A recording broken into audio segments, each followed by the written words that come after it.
ಓಂ ಸ್ಥಾಪಕಾಯ ಚ ಧರ್ಮಸ್ಯ ಸರ್ವಧರ್ಮಸ್ವರೂಪಿಣೇ ಅವತಾರವರಿಷ್ಠಾಯ ರಾಮಕೃಷ್ಣಾಯ ತೇ ನಮಃ. ಪವಿತ್ರಂ ಚರಿತಂ ಯಸ್ಯಾಹ ಪವಿತ್ರಂ ಜೀವನಂ ತಥಾ ಪವಿತ್ರತಾ ಸ್ವರೂಪಿಣ್ಯೈ ತಸ್ಯೈ ನಮೋ ನಮಃ.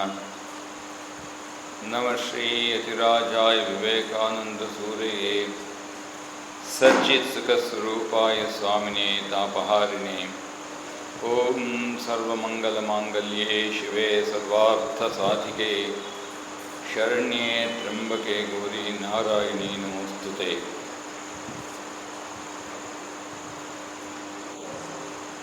ಈ ಜಯಂತಿ ಪ್ರಯುಕ್ತ ಶ್ರೀರಾಮಕೃಷ್ಣರ ಗುರುಭಾವದ ಸಂಬಂಧಪಟ್ಟಂತೆ ಇವತ್ತು ನಮ್ಮ ಕಡೆಯ ಉಪನ್ಯಾಸ ಈ ಜಯಂತಿಗೆ ಅನ್ವಯ ಮಾಡಿದರೆ, ಆಮೇಲೆ ನಾಳೆ ಕೂಡ ನಾನು ಧಾರವಾಡ, ಹುಬ್ಬಳ್ಳಿ, ಬೆಂಗಳೂರು ಕಡೆ ಹೊರಟಿದ್ದೀನಿ. ಅಲ್ಲಿ ಉಪನ್ಯಾಸಗಳಿದೆ. ಹಾಗಾಗಿ ಇನ್ನೊಂದು 7-8 ದಿವಸ ನಾನು ಇಲ್ಲಿ ಇರೋದಿಲ್ಲ. ಮತ್ತು ನಾನು ಬಹುಶಃ 1ನೇ ತಾರೀಕು ಇನ್ನೊಂದು ಲೆಕ್ಚರ್ ಇದೆ. 2ನೇ ತಾರೀಕು ಬರ್ತೇನೆ, ಬಹುಶಃ ಸಂಜೆ ಹೊರಟಿದೆ. ಹಾಗಾಗಿ ಅಷ್ಟು ದಿವಸ ನಾನು ಇಲ್ಲಿ ಆಶ್ರಮದಲ್ಲಿ ಇರೋದಿಲ್ಲ. ಮುಂದಿನ ಏಕಾದಶಿ ಕೂಡ ನಾನು ಇರೋದಿಲ್ಲ.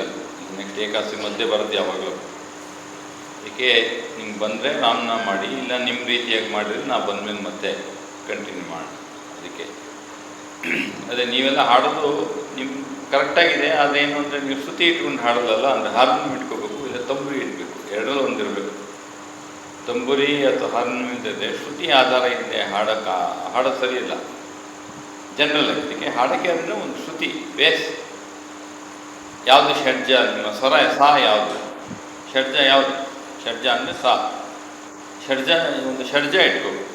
7ನೇ ಮನೆ, 6ನೇ ಮನೆ, 1ನೇ ಮನೆ, 1ನೇ ಮನೆ, ಯಾವುದು ಷಡ್ಜ. ಅದ್ರ ಮೇಲೆ ಶ್ರುತಿ ಮೇಲೆ ಶ್ರುತಿ ಬಿಡ್ರಿ. ಯಾವುದೇ ಶ್ಲೋಕ ಹೇಳಿದ್ರು ಶ್ರುತಿ ಜೊತೆಗೇ ಇರಬೇಕು. ನಮ್ಮ ಕಂಠ ಚೆನ್ನಾಗಿಲ್ಲದೆ ಇರ್ಬೋದು, ಅದು ಶ್ರುತಿ ಇರಬೇಕು. ಅದರಿಂದ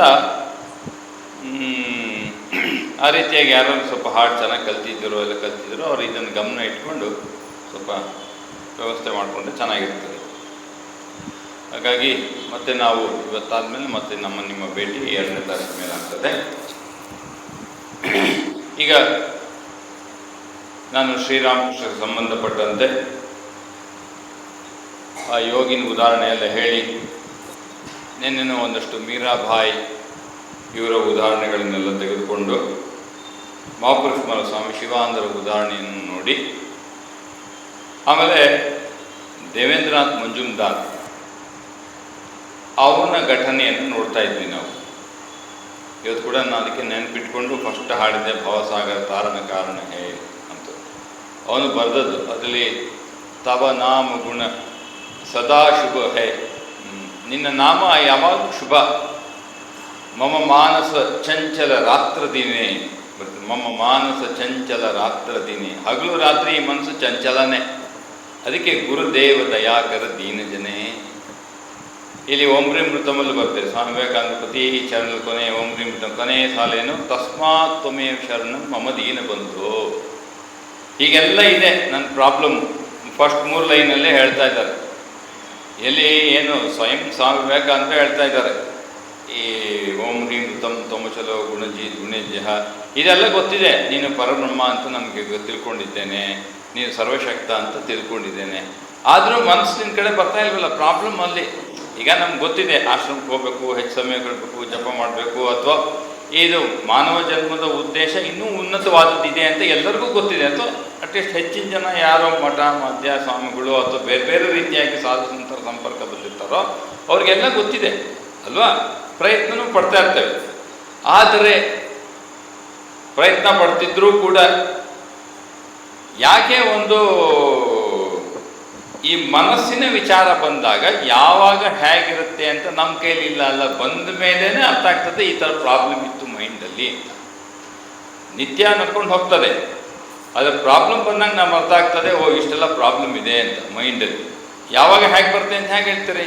ಇವತ್ತಿದ್ದಂತ ಈಗ ನೀವೇ 30 ವರ್ಷ 40 ವರ್ಷ 50 ವರ್ಷ 60 ವರ್ಷ ಈ ಜಗತ್ತಿನ ಜೀವನ ನಡೆಸಿದೀವಲ್ವಾ. ಒಂದು ವಾರದ ಸಂಸಾರ ಅಥವಾ ಒಂದು ವಾರದ ಮಠ ಅಥವಾ ಒಂದು ವಾರದ ನಿಮ್ಮ ಪ್ರೊಫೆಷನ್ ಎರಡನೇ ವಾರದಂತೆ ಇತ್ತ? ಈ ವಾರ ಇದ್ದದ್ದು ಮನಸ್ಸು ಮೇ 1ನೇ ತಿಂಗಳು ನನ್ನ ಮನಸ್ಸು ಹೀಗಿರುತ್ತೆ. 2024 ಮೇ 1ನೇ ತಾರೀಕು ಇವ್ರ ದಿನಾಚರಣೆ ತನ್ನ ವರ್ಕರ್ಸ್ ಡೇ ಮೇ 1. ಮೇ 1 ನನ್ನ ಮೈಂಡ್ ಹಿಂಗಿರುತ್ತೆ. ಮೇ 2 2024 ಇದ್ದಿದ್ದರಿಂದ 2025 ಆಗಿರುತ್ತೆ, 2026 ಹಾಗೆ ಇರುತ್ತೆ ಅಂತ ನೀವು ಏನೋ ಆಗಿದೆಯಾ? ಊಟದಾಗಿಂದ ಯಾವತ್ತಾದ್ರೂ ಮೈಂಡು ನೀವು ಹೀಗೆ ಅಂತ ಮನಸ್ಸನ್ನು ಹೇಳಲಿಕ್ಕಾಗಿದೆಯಾ? ಅದಕ್ಕೆ ವಿವೇಕಾನಂದ ಹೇಳ್ತಾ ತಸ್ಮಾತ್ ತ್ವಮೇವ ಶರಣಂ ಮಮ ದೀನಬಂಧು. ಅದಕ್ಕೆ ನೀನು ಬಿಟ್ಟರೆ ಬೇರೆ ಗತಿ ಇಲ್ಲ ಕಣೋ ದೀನಬಂಧು. ನಾನು ದೀನ, ನೀನು ನನ್ನ ಬಂಧು, ಆದ್ದರಿಂದ ದೀನಬಂಧು. ಯಾರು ನನಗೆ ನಾನು ದೀನನಾನಿ, ನೀನು ನನ್ನ ಬಂಧು, ಆದ್ದರಿಂದ ನೀನು ನನ್ನ ದೀನ ಬಂಧು. ಆದ್ದರಿಂದ ತಸ್ಮಾತ್, ಆದ್ದರಿಂದ ತ್ವಮೇವ, ತ್ವಂ ಏವ, ಏವ ಅಂದರೆ ನಿರ್ಧಾರಿತ ಅವ್ಯಯ, ಡೆಫಿನೆಟ್ ಇದದು ಅವ್ಯಯ.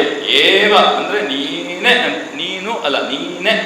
ತಸ್ಮಾತ್ ಆದ್ದರಿಂದ ತ್ವಮೇವ ನೀನೇ, ನಿನ್ನಲ್ಲೇ ಶರಣು ಮಮ ದೀನಬಂಧೋ, ಓ ದೀನಬಂಧುವೇ, ನನ್ನ ದೀನಬಂಧುವೇ ನಿನ್ನಲ್ಲಿ ಶರಣು. ಆದ್ದರಿಂದ ಅಲ್ಲಿ ಮಂಜುಮ್ದಾರು ಅದೇ ಹೇಳ್ತಾನೆ, ಮಾನಸ ಚಂಚಲ ರಾತ್ರಿ, ಹಗಲು ರಾತ್ರಿ ಮನಸ್ಸು ಚಂಚಲಪ್ಪ, ಭಾಳ ಕಷ್ಟ ನೋಡ್ಕೊಳ್ಳೋದು. ಅದಕ್ಕೇನು ಮಾಡೋದು?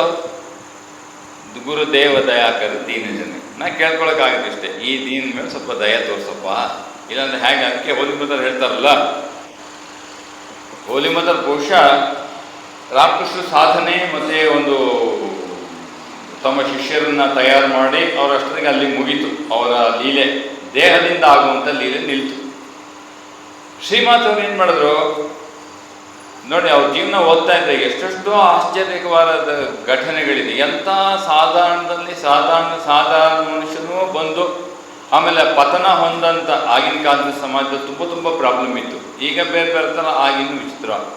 Anyway, problems continue in this world and there is no solution for it except to transcend it. ದಾಟಕ್ಕೆ ಮಾತ್ರ ಆಗ್ತದೆ, ಸಾಲ್ವ್ ಮಾಡೋಕ್ಕಾಗಲ್ಲ. ಆದ್ದರಿಂದ ಆ ಥರ ಪತನ ಹೊಂದಂಥ ಹಲವಾರು ಕಾರಣಗಳಿದೆ. ಹಲವಾರು ಕಾರಣಗಳಿಗೆ ಮಹಿಳೆಯರು ಕೂಡ ಜೀವನದಲ್ಲಿ ಪತನ ಆದಂಥ ಮಹಿಳೆಯರು ಬಂದಾಗ ಶ್ರೀಮಾತೆಯವರು ಇದೆಲ್ಲ ಭಾಳ ಸಾಧಾರಣ ಅಂತ ಸ್ವೀಕಾರ ಮಾಡಿ ಮಂತ್ರದೀಕ್ಷೆ ಕೊಟ್ಟು ಕಳಿಸ್ತಾರಂಥ ಮಹಿಳೆಯರಿಗೆ, ಪುರುಷರಿಗೂ ಕೂಡ.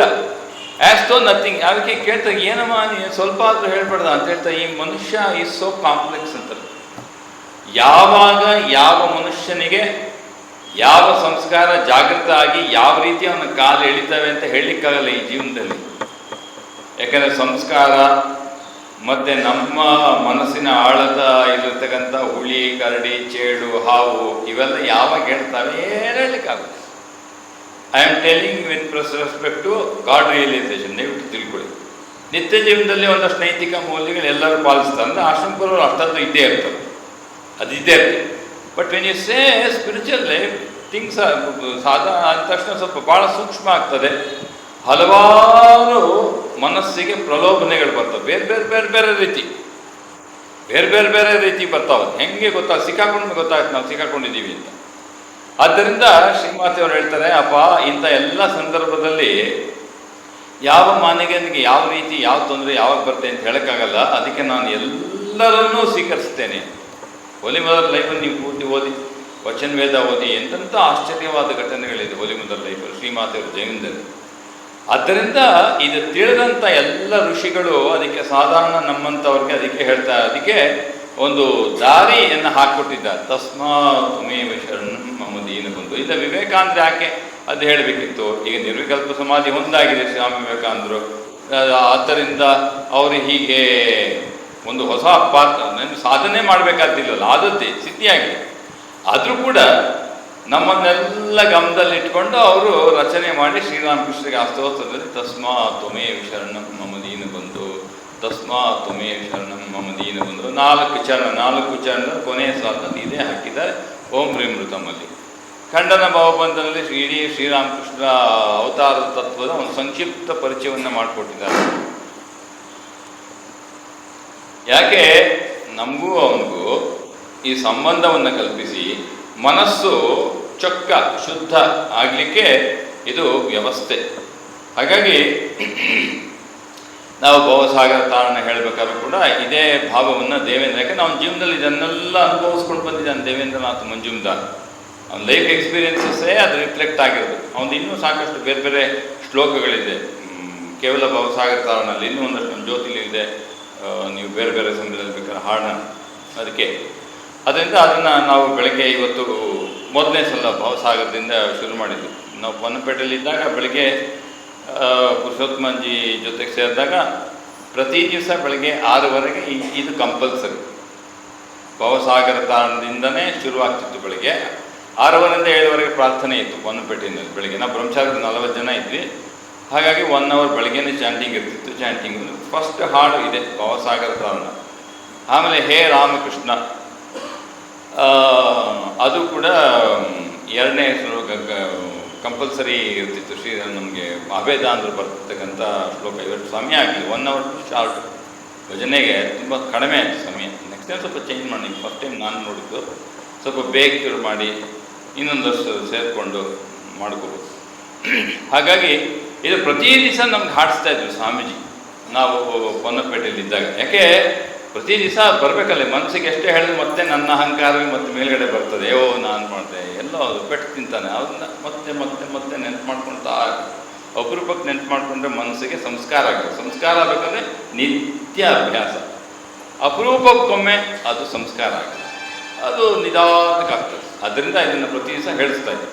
ಹಾಗಾಗಿ ಈಗ ಮಂಜುಮ್ದಾರನ ವಿಚಾರವಾಗಿ ಎಲ್ಲಿವರೆಗೂ ಬಂದು ನಿಂತಿದ್ವಿ. ಅವನು ಶ್ರೀರಾಮಕೃಷ್ಣನ ಪ್ರಥಮ ದಿನ ಶ್ರೀರಾಮಕೃಷ್ಣಗೆ ಫ್ರ್ಯಾಕ್ಚರ್ ಆಗಿತ್ತು, ಕೈ ಕೀಲು ತಪ್ಪಿತ್ತು. ವಚನವೇದದಲ್ಲಿ ಒಂದು ಚಾಪ್ಟರ್ ಇದೆ, ಕೈ ಕೀಲು ತಪ್ಪಿದ ಸನ್ನಿವೇಶ ಅಂತಲೇ ಒಂದು ಅಧ್ಯಾಯ ಇದೆ ರಾಮಕೃಷ್ಣ ವಚನವೇದದಲ್ಲಿ. ಶ್ರೀರಾಮಕೃಷ್ಣಗೆ ಕೈ ಕೀಲು ತಪ್ಪಿದೆ. ಅದಕ್ಕೆ ನೀವು ಫೋಟೋ ನೋಡಿದ್ರೆ ಎಡಗೈಯಲ್ಲಿ ಈ ಮಾರ್ಕ್ ಕಾಣಲ್ಲ ಠಾಕೂರ್, ಬಲಗೈಯಲ್ಲಿ ಮಾರ್ಕ್ ಕಾಣುತ್ತೆ. ಯಾಕಂದರೆ ಅವ್ರಿಗೆ ಕೈ ಕೀಲು ತಪ್ಪಿದ ಮೇಲೆ ಆಮೇಲೆ ತೆಗೆದಿದ್ದು ಫೋಟೋ ಅಂದರೆ ಎಡಗೈಯಲ್ಲಿ ಸ್ವಲ್ಪ ಇರ್ಬೋದು. ಆಗಿನ ಕಾಲದಲ್ಲಿ ಅಷ್ಟೊಂದು ಫ್ರ್ಯಾಕ್ಚರಲ್ಲಿ ಸರಿ ಮಾಡೋವಂಥ ವ್ಯವಸ್ಥೆ ಇರಲಿಲ್ಲ ಈಗಿನ ಕಾಲ. ಶ್ರೀರಾಮಕೃಷ್ಣ ಕೈ ಕೀಲು ತಪ್ಪಿದೆ. ಮಂಜುಮ್ದಾರ್ ಬಂದು ಭೇಟಿ ಮಾಡಿದಾಗ ಅವರು ಬ್ಯಾಂಡೇಜ್ ಹಾಕ್ಕೊಂಡೇ ಇದ್ದಾರೆ. ಆವಾಗ ಶ್ರೀರಾಮಕೃಷ್ಣ ಅವನ್ನ ಕೇಳ್ತಾರೆ, ಏನು ಕೇಳ್ತಾರೆ, ಅದೇ ಈ ರೂಪದ ಭಗವಂತನ ಕಾಣಲಿಕ್ಕೆ ಬಂದ್ಯಾ ಅಂತ ಕೇಳಿದ್ರು. ಕೋಣೆಗೆ ಹೋದ್ಮೇಲೆ ಬೇರೆ ಬೇರೆ ವಿಚಾರಗಳನ್ನೆಲ್ಲ ಮಾಡಿದ್ರು. ಅವನಿಗೆ ಸಂತೋಷ ಆಯಿತು. ಆಮೇಲೆ ಶ್ರೀರಾಮಕೃಷ್ಣ ಆ್ಯಕ್ಚುಲಿ ಅಲ್ಲಿ ಅವನ್ನ ಮಧ್ಯೆ ಅವ್ರಿಗೆ ಇದ್ದಕ್ಕಿದ್ದಂಗೆ ನೋವು ಶುರು ಆಗ್ಬಿಡುತ್ತೆ, ಕೈ ನೋವು. ಅವಾಗ ಕೇಳ್ತಾರೆ, ಮಂಜುಮ್ದಾರ್ ನಿನ್ನ ಹೆಸರೇನು? ದೇವೇಂದ್ರನಾಥ್ ಮಂಜುಮ್ದಾರ್. ಅವ್ರು ಹೇಳ್ತಾರೆ, ಅವನಿಗೆ ಇದು ಮುಟ್ಟು ಅಂತ ಹೇಳ್ತಾರೆ. ಅವ್ನಿಗೆ ಮೆಲ್ಲಿಗೆ ಮುಟ್ತಾನೆ. ತುಂಬ ನೋವ್ತಾ ಇದೆ ಅಂತ ರಾಮಕೃಷ್ಣ, ತುಂಬ ನೋವ್ತಾ ಇದೆ, ಇದು ವಾಸಿ ಆಗತ್ತಾ? ಏನು ಹೇಳ್ತೀನಿ, ನಿನ್ನ ಅಭಿಪ್ರಾಯ ಏನು ಅಂತ. ಅವನು ಹೇಳ್ತಾನೆ, ಮಹಾಶಯರೇ ಇದು ವಾಸಿ ಆಗ್ತದೆ ಸದ್ಯ, ನೀನು ಹೇಳ್ದಲ್ಲ, ಹಾಗಾದ್ರೆ ಇದು ವಾಸಿ ಆಗುತ್ತೆ ಖಂಡಿತ ಅಂತ. ಆವಾಗ ಅವನು ಅರ್ಥ ಮಾಡ್ಕೊಳ್ತಾನೆ, ಇವರು ಮಗುವಿನ ಸ್ವಭಾವ ಅಂತ. ಅದಕ್ಕೆ ನಮ್ಮ ವಿವೇಕ ಚೂಡಾಮಣಿನಲ್ಲೂ ಬರ್ತದೆ, ಪರಬ್ರಹ್ಮವನ್ನು ಅನುಭವಿಸಿದವನು 5 ಭಾವದಲ್ಲಿ ಈ ಜಗತ್ತನ್ನು ನೆಲೆಸ್ತಾನೆ. ಪಿಚಾಚವತ್ತು, ಬಾಲವತ್ತು, ಈ ರೀತಿಯಾಗಿ ಶ್ರೀರಾಮಕೃಷ್ಣರು ಆಧಾರ ಮಾಡಿಕೊಂಡಿದ್ದ ಭಾವ ಬಾಲವತ್ತು. ಯಾವಾಗಲೂ ಬಾಲಕನ ಸ್ವಭಾವದಲ್ಲಿ ತಾವು ನೆಲೆಸಿರ್ತಾರೆ. ಬಾಲವತ್ತು ತುಂಬ ಸರಳವಾದ ಬಾಲವತ್ತಲ್ಲಿ ಅಹಂಕಾರವೇ ಇರೋದಿಲ್ಲ. ಆಮೇಲೆ ಯಾವಾಗಲೂ ಮುಕ್ತ. ಈಗ ಚಿಕ್ಕ ಮಕ್ಕಳು ಇದು ಹೇಳಬೇಕು ಅದು ಹೇಳಬಾರ್ದು ಅಂತ ಏನೋ ಆಸನ ಮಾಡ್ತಾರೆ. ಅದಕ್ಕೆ ಚಿಕ್ಕ ಮಕ್ಕಳು ಮುಂದೆ ಮಾತಾಡೋದಕ್ಕೆ ಎಚ್ಚರವಾಗಿರ್ಬೇಕು. ನಿಮ್ಮ ಸತ್ಯನ ಅವ್ರೊಳಗೆ ಹೇಳ್ಬಿಡ್ತಾರೆ. ನಾನು ತುಂಬ ಸಲ ಹೇಳ್ತಿರ್ತೀನಿ. ನಾನು ವಿವೇಕಾನಂದ ಬಾಲಕ ಸಂಘ ನೋಡ್ಕೋಬೇಕಾದ್ರೆ ಬೆಂಗಳೂರು ರಾಮಕೃಷ್ಣ ಆಶ್ರಮದಲ್ಲಿ ಬೆಳಗ್ಗೆ 7 ಗಂಟೆಗೆ ಪ್ರಾರಂಭ. ವಿವೇಕಾನಂದ ಬಾಲಕ ಸಂಘ ಶುರುವಾಗೋದು ಬೆಳಗ್ಗೆ 7 ಗಂಟೆಗೆ. ಸಾಧಾರಣವಾಗಿ ಜನರಲಿ ಸ್ಪೀಕಿಂಗ್ ಭಾನುವಾರದ ಹೊತ್ತು ಅಂದರೆ ಸ್ವಲ್ಪ ಮಲ್ಕೋಬೇಕು ಅಂತ ಒಂದು ರೊಟೀನ್ ಇಟ್ಕೊಂಡಿರ್ತಾರೆ ಮನೆಗಳಲ್ಲಿ. ನಾವೇನು ಮಾಡಿದ್ವು, ಭಗವಂತನ ಕೃಪೆ, ಅನಂತ ಕೋಟಿ ಕೃಪೆ ನಮ್ಮ ಮೇಲಿದ್ದರಿಂದ ಅವನು ನಮ್ಮ ಆಶ್ರಮದಲ್ಲಿ ಇಟ್ಟಿದ್ದಾನೆ. ಅವನು ನಮ್ಮ ಜನ್ಮಾಂತರ ನನ್ನ ಸಂಸ್ಕಾರ ಅಲ್ಲ, ಭಗವಂತನ ಕೃಪೆ, ಕೋಟಿ ಕೃಪೆ ಅಷ್ಟೇ ಅದು. ಆದ್ದರಿಂದ ನಮಗೆ ಪ್ರತಿನಿತ್ಯ ಒಂದೇ ನಿಯಮ. ಸಂಡೇನೋ ಮಂಡೇನೋ ಜಯಂತಿನೋ ನೋ ಜಯಂತಿನೋ ರಾತ್ರಿ 12 ಗಂಟೆಗೆ ಮಲ್ಕೊಂಡ್ರೋ 1 ಗಂಟೆಗೆ ಬಂದರು, ಟ್ರಾವೆಲ್ ಮಾಡಿದ್ರು, ಡೆಲ್ಲಿಗೆ ಹೋದ್ರು, ಬೆಂಗಳೂರಿಗೆ ಹೋದ್ರು, ಧಾರವಾಡಗೆ ಹೋದ್ರು, ನಮ್ಮದೇ ಹೋದ್ರು, ಬೆಳಗ್ಗೆ ರೊಟೀನ್ ಅಂತ ಫಿಕ್ಸ್ಡ್. ಅಷ್ಟೊತ್ತಿಗೆ ಹೇಳೋದು ಹೇಳ್ಬೇಕು, ಬೇರೆ ವಿಧಿ ಇಲ್ಲ. ಆದರೆ ಹೊರಗಡೆಯಲ್ಲಿ ಏನಾಗುತ್ತೆ, 6 ದಿವಸ ಕೆಲಸ ಮಾಡಿದ್ಮೇಲೆ 7ನೇ ದಿವಸ ರಜಾ ಅಂತಲ್ಲ, ಸಂಡೇ ಹಾಲಿಡೇ. ಹಾಲಿಡೇ ಅಂದ್ರೇನು? ಹಾಲಿಡೇ ದಿವಸ ಯಾರಿಗಾದ್ರೂ ಕೆಲಸ ಹೇಳ್ಬಿಟ್ರೆ ಸಂಡೇನೂ ಕೆಲಸ ಮಾಡಬೇಕಾ? ಮಾಡಬೇಡ ಅಂತ ಮಾಡಬಾರ್ದು ನೀನು ಅಂದ್ಕೊಂಡಿತ್ತು. ಸಂಡೇನೂ ಊಟ ಬಿಟ್ಬಿಡಿ. ಹಂಗಾರೆ 6 ದಿವಸ ಊಟ ಮಾಡಿದ್ರಲ್ಲ, ಸಂಡೇ ಹಾಲಿಡೇ. ಇಲ್ಲ ಸಂಡೇ ನಿದ್ದೆ ಬಿಟ್ಬಿಡಿ. 6 ದಿವಸ ಮಲ್ಕೊಂಡ್ರಲ್ಲ, ಇಲ್ಲ ಕೆಲಸ ಮಾತ್ರ. Sunday holiday. ನೋ ಒಬ್ಬ ಕಾರ್ಯಶೀಲ ವ್ಯಕ್ತಿ there should be no holiday. Swamiji ನಾವು ಏನಾದರೂ ಒಂದು ಕೆಲಸ, ಏನು ಕೆಲಸ ಇಲ್ಲ ಅಂದರೂ ನಮ್ದೊಂದು ಕೆಲಸ ಹಾಕ್ಕೊಂಡಿರ್ತೀವಿ, ವೈಯಕ್ತಿಕವಾದ ಕೆಲಸ. ನೋಡೋಕ್ಕೇನು ವ್ಯವಹಾರ ಒಂದೊಂದು ಮಟ್ಟದಲ್ಲಿ ಒಂದೊಂದು ಥರ. ಈಗ ಬಂದಿದ್ದೀನಿ, ಇಲ್ಲಿ ನಾನು ಅಡ್ಜಸ್ಟ್ ಆಗ್ತಾಯಿದ್ದೀನಿ. ಒಂದು ತಿಂಗಳು 24ನೇ ತಾರೀಕಿಗೆ 1 ತಿಂಗಳಾಯಿತು. 1 ತಿಂಗಳಾಗಿಲ್ಲ ನಾನು ಇಲ್ಲಿ ಬಂದು ಮುಂದೆ.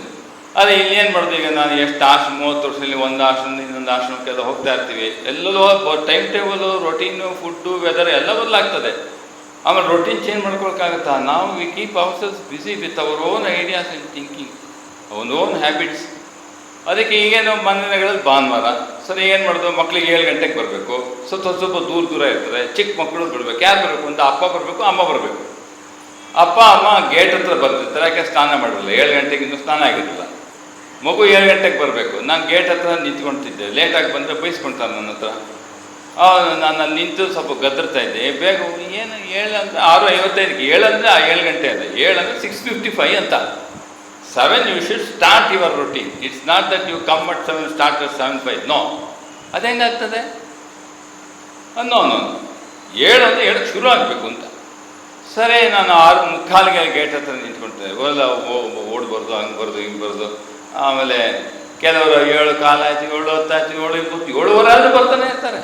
ಅದಕ್ಕೆ ಆ ಚಿಕ್ಕ ಮಕ್ಕಳು ಕೆಲವರು ಹೇಳ್ತಾರೆ, ನಾಳೆ ಬರಬೇಡ ಕಣ, ಸುಮ್ಮನೆ ಗದ್ರದು, ಬರಬೇಡ ಕಣ. ಸ್ವಾಮೀಜಿ, ನಾನು 6:30ಗೆ ರೆಡಿ ಇದ್ದೆ, ಅಪ್ಪ ಎದ್ದಿರಲಿಲ್ಲ. ಯಾಕೋ ಸ್ವಾಮೀಜಿ? ರಾತ್ರಿ ಎಲ್ಲ ಧಾರಾವಾಹಿ ನೋಡ್ಕೊಂಡಿರ್ತಾರೆ ಸ್ವಾಮೀಜಿ, TV ಮುಂದೆ ಮಲ್ಗದೇ ಇಲ್ಲ. ಮಕ್ಕಳು ನೇರವಾಗಿ ಹೇಳ್ಬಿಡ್ತಾರೆ, ನಮ್ಮ ಅಪ್ಪನ ಬಗ್ಗೆ ಬೇರೆ ಬರುತ್ತೆ, ಹೇಳ್ಬಾರ್ದು. ಮಗುವಿಗೆ ಏನಿರೋದಿಲ್ಲ. ನಾನು ಅದಕ್ಕೆ ಬಂದಾಗ ಹೇಳ್ತೀನಿ, ಅಪ್ಪ ನೀವೇನಾದರೂ ಮಾಡಿ ಮಗುನ ಸಮಯಕ್ಕೆ ಕಳಿಸಿ ಅಂತೀನಿ. ನೀವು ಧಾರಾವಾಹಿ ನೋಡಿ ಮನೆಯಲ್ಲಿ ಬೇಡ ಅನ್ನೋದು, ನನಗೋಗಿ ಸಂಬಂಧ ಇಲ್ಲ. ಮಗು 7 ಗಂಟೆಗೆ ಬರಬೇಕು ಅಂತ ಆಸಕ್ತಿಯಾಗ ತಯಾರಾಗಿ ನಿಂತಾಗ ನೀವು 7 ಗಂಟೆಗೆ ಕರ್ಕೊಂಬರೋದು ಜವಾಬ್ದಾರಿ. ಅದಕ್ಕೆಲ್ಲ ಸೈಕಲ್ ಕೊಡಿಸ್ಬಿಡಿ, ಬರಲಿ ಧೈರ್ಯವಾಗಿ. ಬೆಂಗಳೂರಿನಲ್ಲೆಲ್ಲ ಬಿಡೋಕ್ಕಾಗುತ್ತಾ? ಇಲ್ಲ, ನೀವು ಬಂದುಬಿಟ್ರೆ 7 ಗಂಟೆಗೆ. ಯಾಕೆ ಹೇಳ್ತಾ ಇದ್ದೀನಿ? ಇದು ಬಾಲವತ್ ಸ್ವಭಾವದಲ್ಲಿ ಮಗುವಿಗೆ ಏನು ಹೇಳಬೇಕು, ಏನು ಹೇಳಬಾರ್ದು, ಯಾವುದನ್ನು ಮುಚ್ಚಿಡಬೇಕು, ಯಾವುದನ್ನು ಮುಚ್ಚಿಡಬಾರ್ದು, ಇದಿಲ್ಲ ಅದು. ಯಾಕಂದರೆ ಅದು ಮುಕ್ತ. ಯಾಕಂದರೆ ಅಲ್ಲಿ ಅಹಂಕಾರ ಇಲ್ಲ. ಅಹಂಕಾರ ಇಲ್ಲ ಅಂದರೆ ಎಲ್ಲ ಮುಕ್ತವಾಗಿ ಸ್ವಚ್ಛಲ. ಎಷ್ಟು ಹಗುರ ಆಗಿರುತ್ತೆ ನೋಡಿ. ನೀವು ಅಹಂಕಾರ ತೋರಿಸಿ ಒಳಗಡೆ ಎಷ್ಟು ಒಂಥರ ಭಾರ ಇರ್ತಲ್ಲ, ಇದೆಲ್ಲ ಭಾರ. ನಾವು ಬೇರೆಯವ್ರ ಹತ್ರ ಜಗಳ ಆಡ್ತೀವಲ್ಲ, ಬೇರೆಯವ್ರು ನಮ್ಮ ಹತ್ರ ಜಗಳ ಆಗ್ತಿರಲ್ಲ, ಜಗಳ ಬಿಕಾಸ್ ಆಫ್ ಈಗೋ ಕ್ಲಾಸಸ್ ಅಲ್ಲ. ನೀವು ಬಿಟ್ಬಿಡಿ, ಅವ್ರು ಏನಾದರೂ ಹೇಳ್ಕೊಳ್ಳಿ, ನಾನಂತೂ ಬಿಟ್ಬಿಡ್ತೀನಿ ಅಂತ ನೀವು ಹಗುರವಾಗಿರ್ತಾರೆ. ಇದೆ ಅಹಂಕಾರ ಬಿಡಿ. ನಮ್ಮ ಸ್ಥಾನಮಾನ ಹಿಡ್ಕೊಳ್ಳಿ ಗಟ್ಟಿಗೆ. ಭಗವಂತನ ಕೃಪೆಯಿಂದ ನಮ್ಮ ಸ್ಥಾನ ಇಲ್ಲ. ಸಮಾಜದಲ್ಲಿ ಏನು ಸ್ಥಾನ ಇದೆಯಪ್ಪ? ನಮಗೆ ಸ್ವಾಮಿಗಳು ಅಂತ ನೀವು ಗೌರವ ಕೊಡೋದು ನಿಮ್ದದು. ಅದು ನಮ್ಮ ಹಿಂದೂ ಸಂಸ್ಕೃತಿ. ಅದು ಒಂದು ಪೊಸಿಷನ್ನು. ನೀವೇನು ಚಾರ್ಟೆಡ್ ಅಕೌಂಟೆಂಟ ಅಲ್ಲ, ನೀವೇನು IAS ಆಫೀಸರ ಅಲ್ಲ, ನೀವು ಕಾಲೇಜ್ ಪ್ರೊಫೆಸರ ಅಲ್ಲ, ಯಾವುದೋ ಕಂಪ್ನಿ ಕೆಲಸ. ದಕ್ಷಿಣೇಶ್ವರ ಹೇಳ್ತಾರೆ, ಮಹಾಶಯರಿ ಈ ಥರ ಒಂದು ದರ್ಶನ ಆಯ್ತಲ್ಲ, ಇದರ ಅರ್ಥ ಏನು? ಅದಕ್ಕೆ ಶ್ರೀರಾಮಕೃಷ್ಣ ಹೇಳ್ತಾರೆ, ಅವರೆಲ್ಲ ಅವಿದ್ಯೆಯರ ಸಖಿಯರು. ನೀವು ಸಾಧನೆ ಮಾಡ್ತಿದ್ದೀರ, ಎಲ್ಲ ಬಿಟ್ಟು ಹೋದ್ರು. ಅವಿದ್ಯೆ ಬಿಡಿದರೆ ಮುಕ್ತಿ ಇಲ್ಲ. ಅದಕ್ಕೆ ಅದು ಸಾಂಕೇತಿಕವಾಗಿ ಅವನಿಗೊಂದು ದರ್ಶನ ರೂಪದಲ್ಲಿ ಅವಿದ್ಯೆ ಬಿಟ್ಟು ಹೋಯಿತು ಅನ್ನೋದಕ್ಕೆ ಈ ದರ್ಶನ ಆದದ್ದು ಅವನಿಗೆ. ಅದಕ್ಕೆ ಅವನಿಗೆ ಆ ಥರ ಆದಾಗ ಶ್ರೀರಾಮಕೃಷ್ಣ ಹೇಳ್ತಾರೆ, ಅವಿದ್ಯೆಯರೆಲ್ಲ ಸಖಿಯರವರು, ಅವರು ನಿನ್ನನ್ನು ಬಿಟ್ಟು ಹೋಗ್ತಾ ಇದ್ದಾರೆ, ಆದ್ದರಿಂದ ನೀನೇನು ಚಿಂತೆ ಮಾಡಬೇಡ. ಸರಿ, ಅವನು ಎಷ್ಟು ಮಟ್ಟಿಗೆ ಸಾಧನೆಗೆ ಹೋಗ್ಬಿಡ್ತಾನೆ ಅಂದರೆ ಭಾವ ಸಮಾಧಿ ಬರ್ಲಿಕ್ಕೆ ಶುರು ಆಗ್ಬಿಡ್ತಾವೆ, ಮರ್ತೇ ಹೋಗ್ಬಿಡುತ್ತೆ ಜಗತ್ತು ಅವನಿಗೆ. ಆಮೇಲೆ ರಾಮಕೃಷ್ಣ ಕಾಳಿ ಹತ್ರ ಹೋಗಿ ಪ್ರಾರ್ಥನೆ ಮಾಡ್ತಾರೆ, ಅಮ್ಮ ಅಷ್ಟು ಮುಂದೆ ಕರ್ಕೊಂಡು ಹೋಗ್ಬೇಡ, ಅವನಿಗೆ ಸಂಸಾರ ಇದೆ, ಅದರಿಂದ ನೀನು ಅಷ್ಟು ಮುಂದೆ ಮಾಡಿದರೆ ಅವ್ರ ಜೊತೆಗಿರೋರಿಗೆಲ್ಲ ಅಷ್ಟು ಬೇಡ, ಈಗ ಸ್ವಲ್ಪ ಕಡಿಮೆ ಮಾಡು. ಆಮೇಲೆ ಅವನು ಒಂದು 3-4 ತಿಂಗಳಾದಮೇಲೆ ಮತ್ತೆ ಸ್ವಲ್ಪ ಹಿಂದಕ್ಕೆ ಸಹಜ ಅವಸ್ಥೆಗೆ ಬಂದು ಮತ್ತೆ ರಾಮಕೃಷ್ಣ ಸಂಪರ್ಕಕ್ಕೆ ಬಂದು ಮತ್ತೆ ತನ್ನ ವೃತ್ತಿ ಧರ್ಮವನ್ನು ಮುಂದುವರಿಸಿ ಒಂದ್ಸಲ ದಕ್ಷಿಣೇಶ್ವರಕ್ಕೆ ಬಂದ. ಇದು ಒಂದು ಭಾಗ. ಯಾವುದು? ಗುರುಭಾವದ ಸಂಕ್ಷಿಪ್ತ. ಯಾವುದು? ಮಂಜುಂದಾರನ ಶ್ರೀರಾಮಕೃಷ್ಣ ಪ್ರಭಾವ. ಇದರಲ್ಲೇ 2ನೇ ಪಾರ್ಟು. ಅವನು ದಕ್ಷಿಣೇಶ್ವರಕ್ಕೆ ಬಂದಾಗ ಶ್ರೀರಾಮಕೃಷ್ಣ ಒಂದ್ಸಲ ಮಾತಿನ ಸಂದರ್ಭದಲ್ಲಿ ಹೇಳ್ತಾರೆ, ಮಂಜುಂದಾರ ಎದುರುಗಡೆ ಇದ್ದಾನೆ, ಜೊತೆಗೆ ಬಹುಶಃ ಲಾಟುನೋ ರಾಮಲಾಲೋ ಇದ್ದಾರೆ. ಶ್ರೀರಾಮಕೃಷ್ಣ ಏನು ಹೇಳ್ತಾರೆ, ಲಾಟು ಸ್ವಾಮಿ ಅದ್ಭುತ ಅಂದರು. ಅವ್ರಿಗೆ ಕೂತಿದ್ದಾರೆ. ಶ್ರೀರಾಮಕೃಷ್ಣ ಹೇಳ್ತಾ ಇದ್ದಾರೆ, ಬಹಳ ದಿವಸದಿಂದ ನನ್ನ ನೆನಪು ಮಾಡ್ಕೊಳ್ತಾ ಇದ್ದಂಥ ಒಬ್ಬಳು ಮಹಿಳೆಯ ಬಗ್ಗೆ ಆಲೋಚನೆ ಬರ್ತಾ ಇದೆ ಅಂತ ರಾಮಕೃಷ್ಣ ಹೇಳ್ತಾರೆ. ಇವ್ರಿಗೆ ಇಷ್ಟೆಲ್ಲ ಭಾವ ಸಮಾಧಿ ಎಲ್ಲ ಆಗಿದೆಯಲ್ಲ, ಎಲ್ಲ ಆದರೂ ಕೂಡ ಅವನಿಗೆ ರಾಮಕೃಷ್ಣ ಬಗ್ಗೆ ಸಂಶಯ ಬರುತ್ತೆ. ಇವ್ರು ಯಾಕೆ ಒಬ್ಬರು ಮಹಿಳೆ ಬಗ್ಗೆ ಮಾಡೋದು ತುಂಬ ನೆನ್ಕೊಂಡು, ಯಾರು ಅವಳು? ಸರಿ, ಅವನು ಅಷ್ಟೇ ಮನಸ್ಸಲ್ಲಿ ಅಂದ್ಕೊಂಡ, ಇನ್ನು ಮುಂದೇನು ಹೇಳಲಿಲ್ಲ. ಶ್ರೀರಾಮಕೃಷ್ಣರು ಅವನು ರಾಮ್ಲಾಲ್ ಲಾಟುಗೆ ಹೇಳ್ಬಿಟ್ಟು ರಸಗುಲ್ಲ ಅಂತ ತರಿಸ್ತಾರೆ. ಅವ್ರು ಹೇಳ್ತಾರೆ, ನಾನು ತುಂಬ ದಿವಸದಿಂದ ಒಬ್ಬ ನೆನ್ಪು ಮಾಡ್ಕೊಂಡು ಒಬ್ಳು ಮಹಿಳೆ ನೋಡಿಲ್ಲ ಅಂತ ಅವಳು ಕಳಿಸ್ಕೊಟ್ಟಿದ್ದು ರಸಗುಲ್ಲ ಅಂತ ಮಂಜುಂದಾರ್ ತಗೋತೀನಿ ಅಂತ. ಮಂಜುಂದಾರ್ಗೆ ಡೌಟು ಇನ್ನೂ ಕನ್ಫರ್ಮ್ ಆಗ್ತಾ ಇದೆ, ಇದೇನಪ್ಪ ಇದು ಒಂದು ರಸಗುಲ್ಲ ಬೇರೆ ಕಳಿಸ್ಬಿಟ್ಟು, ಯಾರಿದು ಹೆಂಗಸು ಶ್ರೀರಾಮಕೃಷ್ಣ ನೆನ್ಪು ಮಾಡ್ಕೊಳ್ಳೋದು. ಸರಿ, ಆಮೇಲೆ ಶ್ರೀರಾಮಕೃಷ್ಣ ಹೇಳ್ತಾರೆ, ದೇವೇಂದ್ರ ನಿಂತ್ರ ₹1 ಇದೆಯಾ ಅಂತ ಹೇಳ್ತಾರೆ. ಆಗ ₹1 ಏನು, ನಾವು ಅದೇ ಆ ಮಹಿಳೆ ನೆನ್ಪು ಮಾಡ್ಕೊಂತ ಅವಳು ಮನೆಗೆ ಹೋಗ್ಬರ್ಬೇಕು. ಹೌದಾ ಮಹಾಶಯರೇ, ಸರಿ ₹1 ಕೊಡ್ತಾನೆ. ಸರಿ, ಶ್ರೀರಾಮಕೃಷ್ಣರು ಸಾರೋಟ್ ಮಾಡಿಕೊಂಡು ಯದುಮಲ್ಲಿಕನ ಮನೆಗೆ ಬರ್ತಾರೆ. ಯದುಮಲ್ಲಿಕನಿಗೆ ಮನೆಗೆ ಬಂದರೆ ಶ್ರೀರಾಮಕೃಷ್ಣರು ಪ್ರವೇಶ ಮಾಡ್ತಾರೆ. ಲಾಟು ಇರ್ತಾನೆ, ದೇವೇಂದ್ರ ಇರ್ತಾರೆ, ಒಳಗಡೆ ಬರ್ತಾರೆ. ಒಳಗಡೆ ಬಂದಾಗ ಶ್ರೀರಾಮಕೃಷ್ಣ ಇವನು ಹೊರಗಡೆ ಕೂರಿಸಿ, ಆಗ ಪರಿಸ್ಥಿತಿ ಅಂದರು ಮಹಿಳೆಯರ ಕೋಣೆ, ಮಹಿಳೆಯರ ಇರುವಿಕೆ ಈಸ್ ಸಪ್ರೇಟ್ ಫ್ರಮ್ ಪುರುಷ. ಅಂದರೆ ಅಂತಃಪುರ ಅಂತ ಏನು ಹೇಳ್ತಾರೋ that was maintained in all houses during pre independent era. ಅದರಿಂದ ಶ್ರೀರಾಮಕೃಷ್ಣ ಸೀದಾ ಮಹಿಳೆಯರಿದ್ದ ಕೋಣೆ ಒಳಗಡೆ ಹೊರಟೋದ್ರು, ಇವನ್ನೆಲ್ಲ ಹೊರಗಡೆ ಕೂತಿದ್ರು. ಇದೇನಿದು ವಿಚಿತ್ರವಾಗಿದೆಯಲ್ಲ. ಒಂದು 5 ನಿಮಿಷ ಆದ್ಮೇಲೆ ಶ್ರೀರಾಮಕೃಷ್ಣ ಈ ಲಾಟು ಮತ್ತು ದೇವೇಂದ್ರನ್ ಒಳಗಡೆ ಬರೋಕ್ಕೆ ಹೇಳ್ತಾರೆ. ಹೋಗಿ ಇಬ್ಬರು ಒಳಗಡೆ ಹೋಗ್ತಾರೆ. ಶ್ರೀರಾಮಕೃಷ್ಣ ಒಂದು ಚಾಪೆ ಮೇಲೆ ಕೂತಿರ್ತಾರೆ. ಎದುರುಗಡೆ ವೃದ್ಧ ಮಹಿಳೆ ಒಬ್ಬಳು ಎದುರುಗಡೆ ಕೂತಿರ್ತಾಳೆ. ಅವಳು ಶ್ರೀರಾಮಕೃಷ್ಣಗೆ ಹೇಳ್ತಾ ಇರ್ತಾಳೆ, ನಾನು ಬಾಲ್ಯದಲ್ಲಿ ಹಲವಾರು ವರ್ಷಗಳ ಹಿಂದೆ ಚೈತನ್ಯ ಮಹಾಪ್ರಭುವಿನ ಜೀವನವನ್ನು ಓದ್ತಾ ಇದ್ದಾಗ, ಚೈತನ್ಯ ಪ್ರಭು ಅವನು ಬಾಲಕನಾಗಿದ್ದಾಗ ಅವಳ ತಾಯಿ ಚೈತನ್ಯ ಮಹಾಪ್ರಭುವಿಗೆ ತಿನ್ನಿಸ್ತಾ ಇದ್ದಂಥ ಘಟನೆಗಳ ವರ್ಣನೆ ಬರ್ತದೆ. ಆಗ ನಾನು ತುಂಬ ಆಸೆಪಟ್ಟೆ, ನಾನು ಇದೇ ರೀತಿ ಭಗವಂತನಿಗೆ ನಾನು ಉಣಿಸ್ಬೇಕು ಅಂತ. ಎಷ್ಟೋ ವರ್ಷಗಳ ಆಸೆ ಇಂದು ತೀರಿತು ಅಂತ ಅವಳು ಇವ್ರ ಬಾಯಿಗೆ ಸ್ವತಃ ತಿನ್ನಿಸ್ತಾಳೆ. ಅವಳು ಯಾರೋ ಯದುಮಲ್ಲಿಕನ ತಾಯಿ ಶ್ರೀರಾಮಕೃಷ್ಣ ಬಾಲಕೃಷ್ಣ ರೂಪದಲ್ಲಿ ನೆನಪು ಮಾಡ್ಕೊತಿರ್ತಾಳೆ. ದಕ್ಷಿಣೇಶ್ವರಲ್ಲಿ ಅವ್ರಿಗೆ ಅರ್ಥ ಆಗಿ ಇವನು ದೇವೇಂದ್ರನ ಕರ್ಕೊಂಬಂದು ಇಲ್ಲಿ ಬರ್ತಾರೆ. ಆವಾಗ ಅವ್ನಿಗೆ ಅರ್ಥ ಆಗ್ತದೆ ಶ್ರೀರಾಮಕೃಷ್ಣದವ್ರದ್ದು ಯಶೋಧ ಬಾಲಕೃಷ್ಣನ ಸಂಬಂಧ. ಅದು ಅವಾಗ ನಿಮ್ಗೆ ಅನ್ಸುತ್ತೆ, ಯಪ್ಪ ಇದೇನು ಶ್ರೀರಾಮಕೃಷ್ಣ ಇಷ್ಟೊಂದು. ಅದಕ್ಕೆ ಖಂಡನ ಭಾವ ಬಂದಲ್ಲಿ ವಿವೇಕಾನಂದರು ಒಂದು ಪದ ಉಪಯೋಗಿಸ್ತಾರೆ, ಭಾವಸಾಗರ, ಓಷನ್ ಆಫ್ ಭಾವಾಸ್. ಶ್ರೀರಾಮಕೃಷ್ಣ ಒಂದು ಭಾವದಲ್ಲಿ ನೆಲೆ ನಿಂತು ಎಲ್ಲ, ಅದಕ್ಕೆ ಆ ಭಾವಕ್ಕೆ ಹೋಗಬೇಕು ಅಂದರೆ ಭಾವಮುಖದಲ್ಲಿ ಇರ್ತಾರೆ ಅಂತ ತಾಯಿ ಆದೇಶ ಬಂದದ್ದು. ಭಾವಮುಖ ಇಸ್ ಎ ಡೀಪ್ ಎಕ್ಸ್ಪ್ಲನೇಷನ್. ಅದು ಅದರಿಂದ ಭಾವಮುಖದಲ್ಲಿ ಇದ್ದದ್ರಿಂದ ಶ್ರೀರಾಮಕೃಷ್ಣ ಭಾವಸಾಗರ. ಆ ಭಾವಸಾಗರ ಆಗಿದ್ದರಿಂದ ಎಲ್ಲ ರೀತಿಯ ಸಾಧಕರಿಗೂ ಅವನು ಗುರು ಆಗಬಲ್ಲ. ಯಾವುದೋ ಒಂದು ಸಂಪ್ರದಾಯ, ಒಂದು ಮತ, ಒಂದು ಸಿದ್ಧಾಂತ ಅಲ್ಲ, ಎಲ್ಲ ಮತ, ಎಲ್ಲ ಸಿದ್ಧಾಂತ, ಎಲ್ಲ ಭಾವಗಳಿಗೂ ಅವನು ಸಾಗರನಾದ್ರಿಂದ ಭಾವಸಾಗರ ಶ್ರೀರಾಮಕೃಷ್ಣ ಅವನಿಗೆ ಯಶೋಧರ ರೂಪದಲ್ಲಿ. ಅವಾಗ ಮಂಜುಂದಾನ್ಗೆ ಅರ್ಥ ಆಗುತ್ತೆ, ಯಪ್ಪ ಇವರು ಈ ರೀತಿಯಾಗಿ ಆದ್ದರಿಂದ ನನಗೆ ಅಲ್ಲಿಂದ. ಅದಕ್ಕೆ ಸ್ವಯಂ ಶ್ರೀರಾಮಕೃಷ್ಣ ಅವನ ಮನೆಗೆ ಬಂದು ಅವಳ ತಿನ್ನಿಸ್ಕೊಂಡು ವಾಪಸ್ ಹೋಗ್ತಾರೆ. ಇನ್ನೂ ಎಷ್ಟೋ ಈ ಹೊಸದಾಗಿ ಪಬ್ಲಿಕೇಶನ್ ಇದರಲ್ಲೆಲ್ಲ ಈ ಲೀಲಾ ಪ್ರಸಂಗದಲ್ಲಿ ಇರ್ತಕ್ಕಂಥ ಕೆಲವು ಘಟನೆಗಳನ್ನು ಸ್ವಾಮಿ ಪ್ರಭಾಂದರು ಅಂತ ಒಂದು ಲೇಟರ್ ಡೇಸಲ್ಲಿ ಒಂದು ಹೊಸ ಪುಸ್ತಕ, ಒಂದಷ್ಟು ಹೊಸ ರಿಸರ್ಚ್ ಮಾಡಿ ಮೋರ್ ಅಬೌಟ್ ಶ್ರೀರಾಮಕೃಷ್ಣ ಅಂತ ಬರೆದಿದ್ದಾರೆ. ಯಾರೋ ಲೀಲಾ ಪ್ರಸಂಗ ಓದಿದ್ದಾರೆ, ಅದು ಓದಿದ ಮೇಲೆ ಮೋರ್ ಅಬೌಟ್ ಶ್ರೀರಾಮಕೃಷ್ಣ ಅಂತ ಪ್ರಭಾಂದ್ರದ್ದು ನಮ್ಮ ವೈಸ್ ಪ್ರೆಸಿಡೆಂಟ್ ಆಗಿದ್ರು, ಮಠದ್ದು ಜನರಲ್ ಸೆಕ್ರೆಟರಿನೂ ಆಗಿದ್ದರು. ಆಮೇಲೆ ಉಪಾಧ್ಯಕ್ಷರಾಗಿ ದೇಹ ಬಿಟ್ಟರು. ಒಂದು 2 ವರ್ಷ 3 ವರ್ಷ ಆಯಿತು. ಈ ಕೊರೋನಾ ಟೈಮ್ನಲ್ಲಿ ದೇಹ ಬಿಟ್ಟಿದ್ದಾರೆ. ಅದಾದಮೇಲೆ ಅವ್ರದ್ದೊಂದು ಪುಸ್ತಕ ಇದೆ ಮೋರ್ ಅಬೌಟ್ ಶ್ರೀರಾಮಕೃಷ್ಣ ಅಂತ. ಅಲ್ಲೂ ಇನ್ನೂ ಸಾಕಷ್ಟು ಘಟನೆಗಳನ್ನೊಂದು ಉಲ್ಲೇಖ ಬರುತ್ತೆ, ಠಾಕೂರರ ಈ ಭಾವಗಳು. ನಮಗೆ ಇದು ಈಗ ಇವರ ವಿಚಾರ ಆಯಿತು. ಈಗ ನನ್ನ ಮಂಜುಮ್ದಾರ್ ನಿನ್ನೆ ಹೇಳಿದ್ದು ಅದು ಇಲ್ಲಿಗೆ. ನಮ್ಮ ಕಾಳಿಪದ ಘೋಷ್, ಅವನು ಆ್ಯಕ್ಚುಲಿ ಗಿರೀಶ್ ಚಂದ್ರ ಘೋಷು ಮತ್ತು ಕಾಳಿಪದ ಘೋಷ್ ಇಬ್ಬರು ಕೂಡ ಶ್ರೀರಾಮಕೃಷ್ಣರಿಗೆ ಭೈರವರಿದ್ದಂತೆ. ಅಂದರೆ ಏನು, ಅವರು ಗಿರೀಶ ಹೇಳ್ತಾನಲ್ಲ, ಬಹುಶಃ ನಾನೇನಾದರೂ ಕುಡಿದಿದ್ದ, ಮದ್ಯಪಾನ ಮಾಡಿದ್ದ ಸೀಸೆ ಒಂದ್ರ ಮೇಲೆ ಒಂದಿಟ್ಟರೆ ಹಿಮಾಲಯ ಪರ್ವತದಷ್ಟು ಎತ್ತರ ಹೋಗ್ತದೆ ಅಂತ. ಅಂಥವನ್ನೂ ಕೂಡ ಇಂಥವ್ರು ಉದ್ಧಾರ ಮಾಡ್ತಾರೆ ಅಂದರೆ ನಾನು ಅವನ್ನ ಅನ್ಕೊಳ್ತಾರೆ, ಇಷ್ಟೊಂದು ಯಾರಾದರೂ ಪತಿತ ಪಾವನರಿಗೆ ಉದ್ಧಾರ ಮಾಡುವಂಥ ಅವತಾರ ಎಲ್ಲರೂ ಇದ್ದಾರೆ. ನನಗೆ ಫಸ್ಟ್ ಟೈಮ್ ನಾನು ನೋಡ್ತಿರೋದು ಲೈಫಲ್ಲಿ ಇರ್ತಾನೆ ಗಿರೀಶ. ಅದನ್ನ ಅವನ ಸ್ನೇಹಿತ ಇವನು ಕಾಳಿಪದ ಘೋಷ್, ಇವರೆಲ್ಲ ಒಂದೇ ಥರದವರು ಇಬ್ಬರು. ಅದಕ್ಕೆ ಅವನು ಭೈರವನ ಅವತಾರ ಅಂತ ಒಂದು ಮಾತುಂಟು. ಅವನು ಶ್ರೀರಾಮಕೃಷ್ಣದ್ದು ಒಂದಿದೆ, ಏನು ಅವ್ರ ಜೀವನದಲ್ಲಿ ಕಂಡವರು ಒಂದು ಮಾತು ಹೇಳ್ತಾರೆ. ಶ್ರೀರಾಮಕೃಷ್ಣರು ಸಂಕೀರ್ತನೆ ನಡೀತಾ ಇದೆ ಅಂತ ಇಟ್ಕೊಳ್ಳಿ.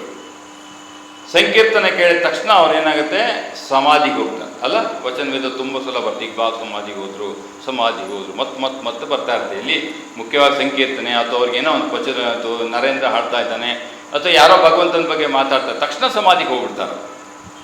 ಸಮಾಧಿಗೆ ಹೋಗಿ ಪುನಃ ಕೆಳಗೆ ಬರ್ತಾರೆ ಸಹಜಾವಸ್ಥೆಗೆ, ಬಾಹ್ಯ ದೇಶಕ್ಕೆ ಬರೋ ಹೊತ್ತಿಗೆ ಏನಾದರೂ ನಿಮ್ಗೆ ಆಸೆ ಇದ್ದರೆ ಪ್ರಾರ್ಥನೆ ಮಾಡಿಕೊಂಡ್ರೆ ಅವನು ವರವನ್ನು ಅನುಗ್ರಹಿಸ್ತಾನೆ.